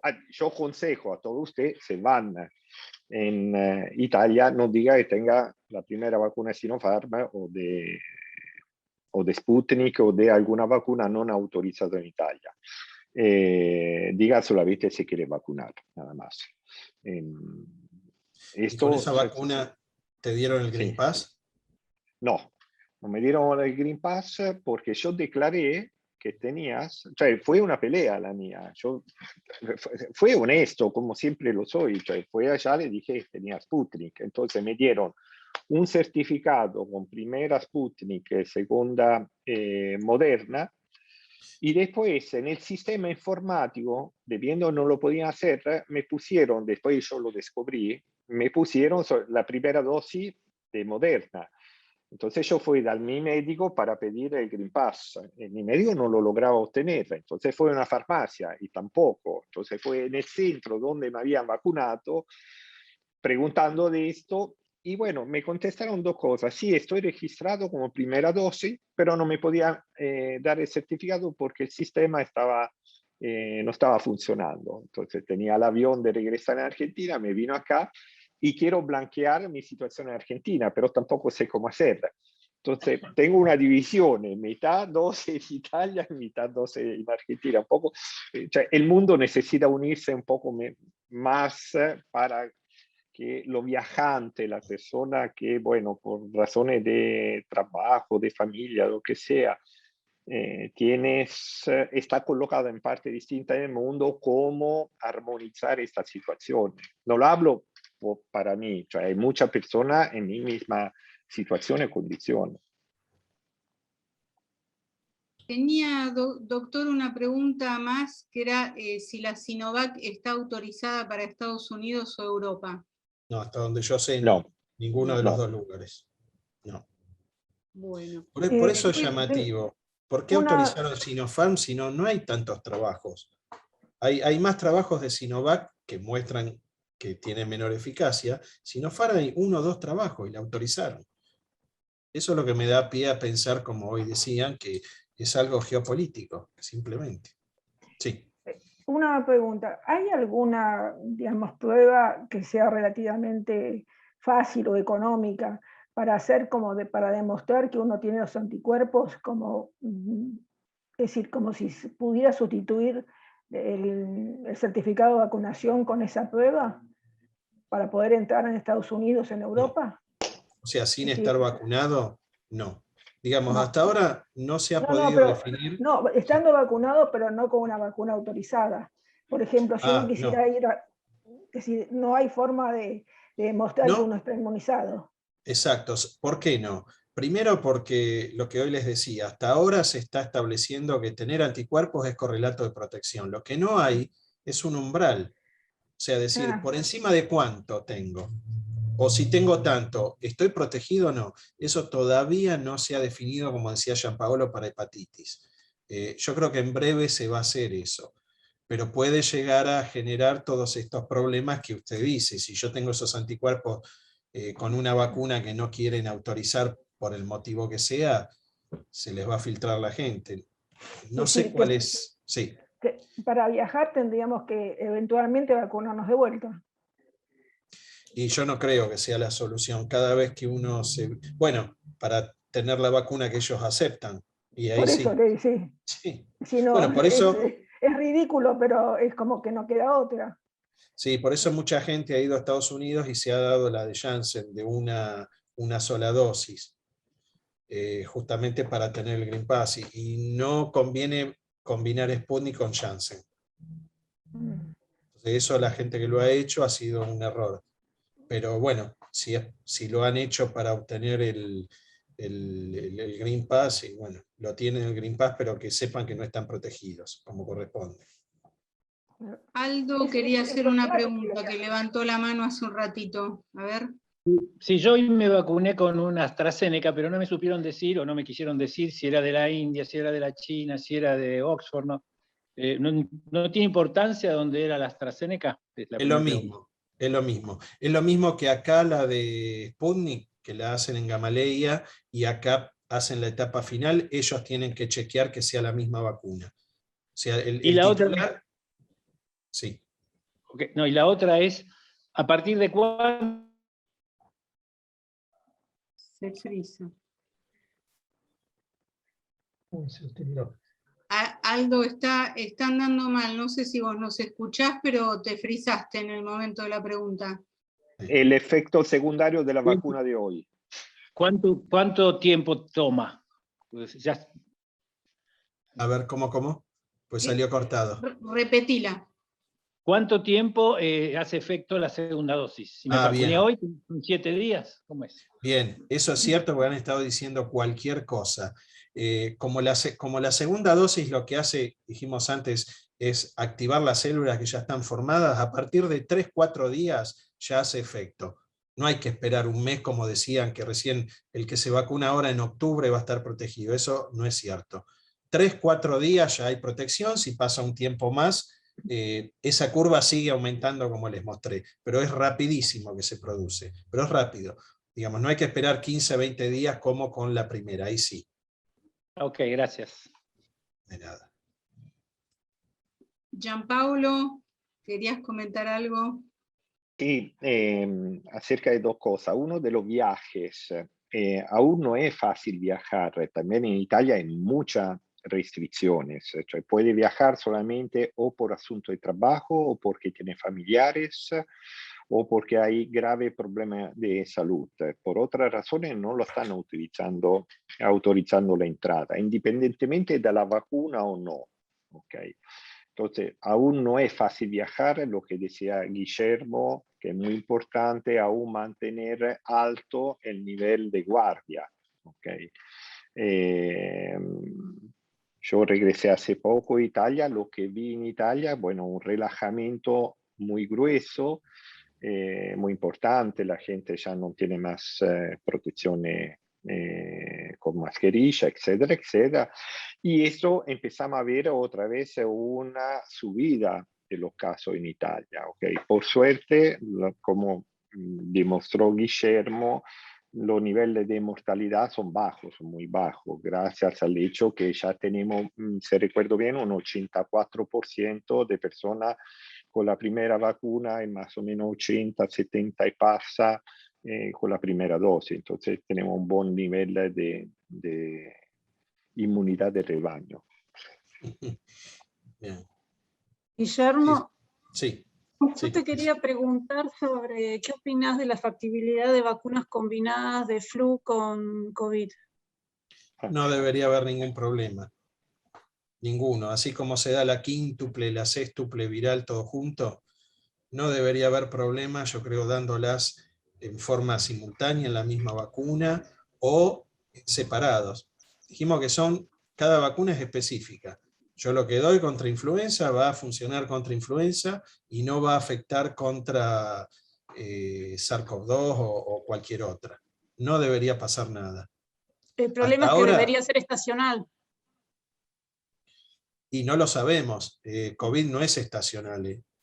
No, por influenza. Entonces tendrías que cambiar la vacuna todos los años. No, el tema de influenza, bueno, sí. Sí, eso es cierto, pero ojo que influenza se cambia todos los años por otro motivo, porque ahí sí son distintas cepas, es distinto el virus cada año, por eso se cambia, no porque la vacuna no sirva o dure un año. Tenemos que dar todos los años porque en el hemisferio norte vieron que circula una cepa distinta. Pero sí, si las das las dos juntas, sí, es cierto lo que vos decís. Pero si las das juntas, no interfiere en el momento que la das, a eso me refiero. No, correcto. Se me permite, como decir, en la esquina de publicidad. Bueno, ustedes se dieron cuenta de la complejidad desde la investigación, el grande desafío, el hecho de haber hecho una vacuna en tan poco tiempo, fue espectacular el gráfico, Guillermo, que presentaste. Desde acá nació la idea nuestra de BioArts, junto con Sanity Care, de crear una infraestructura especializada sobre este argumento. Cioè este tema necesita de ser explorado y ser especialista en este tipo de casos. Por esto que hicimos esta unión, creamos un laboratorio que es específico solamente para COVID por ahora y para próximamente también influenza, etcétera, pero con médicos, porque queremos aportar el conocimiento científico que este tipo de enfermedad necesita. No, yo le agradezco. Realmente, si quieren repetirlo, es cierto lo que ha dicho. Ha habido mala información, poca información, mucha confusión, y un poco la antivacuna viene también de ahí, porque está el antivacuna clásico de siempre, y también está no el antivacuna, sino el que duda. Bueno, ahí es donde a mí me gusta trabajar y tratar de transmitir siempre con rigurosidad. Pero cuando hay algo que no lo sé, yo digo no sé. Pero sí, es cierto, somos muy pocos los que estamos transmitiendo, hay muchísima demanda en todo el país, en los medios, y yo estoy a disposición. Parte de nuestro trabajo como investigador es difundir lo que hacemos, difundir lo que conocemos. Cero inclinación política, nunca me van a escuchar absolutamente nada. Digo lo que tengo que decir al que sea, si no le gusta que me digan que no y chao, dejo de asesorar y lo que sea.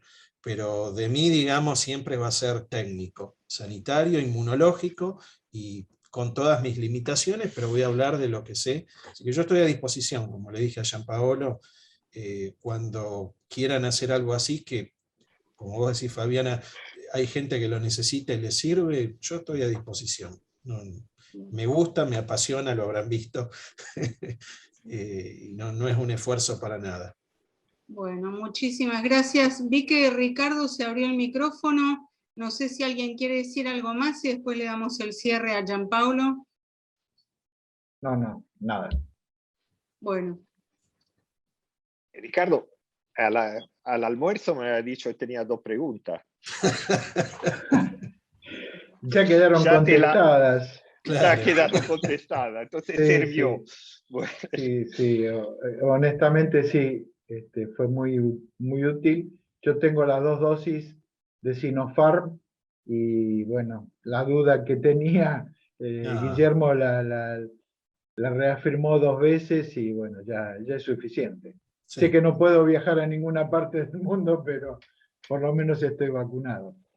No, pero en Europa sí, lo van a dejar porque está aprobada por la EMA. ¿Ah, sí? Sí, Bueno. Sí, Europa sí. En Italia me habían dicho que no. A ver, por ahora no, Guillermo. Por ahora no está dentro. En España sí, en Italia no. Depende de Sarà cosa que cambia, exacto. La EMA sí, la está autorizó. aprobado. Sí, cada país decidirá. Sí. Exacto. Bueno, yo quería darle el cierre. Antes que nada, quiero agradecer a todos. Parece una broma, pero fueron 2 horas y 20 minutos más o menos, de los cuales fuimos todos atentos, silenciosos. Espero que, bueno, esta actividad que nace más dalla buona volontà nel caffè, dalla relazione che tenemos con Fabiana, da mi relazione con Guillermo, da otra persona, etcétera. Es un pequeño experimento, nunca yo lo probé, de hablar de cosas técnico-científicas dentro un grupo de personas que generalmente hablamos de arte, literatura y otra cosa, de negocio, presupuesto. Entonces, me parece que salió todo perfecto y siendo el viernes a las casi 7 de la noche, lo liberamos a todos y agradezco de verdad profundamente a todas las personas que estuvieron en esta lindísima charla sobre el COVID. Bueno, Buen fin de semana. muchísimas gracias. Muchas Muchísimas gracias. Gracias. Chao. Espero que me inviten Gracias, para la del gracias. Luzpardo. Chao. Sí, para Sí, el- esto sí, esto va seguro. Chao. Bueno, gracias. Buenas tardes. Chao, Marco. chao, Muchas buenas gracias. tardes. Hasta luego. Chao.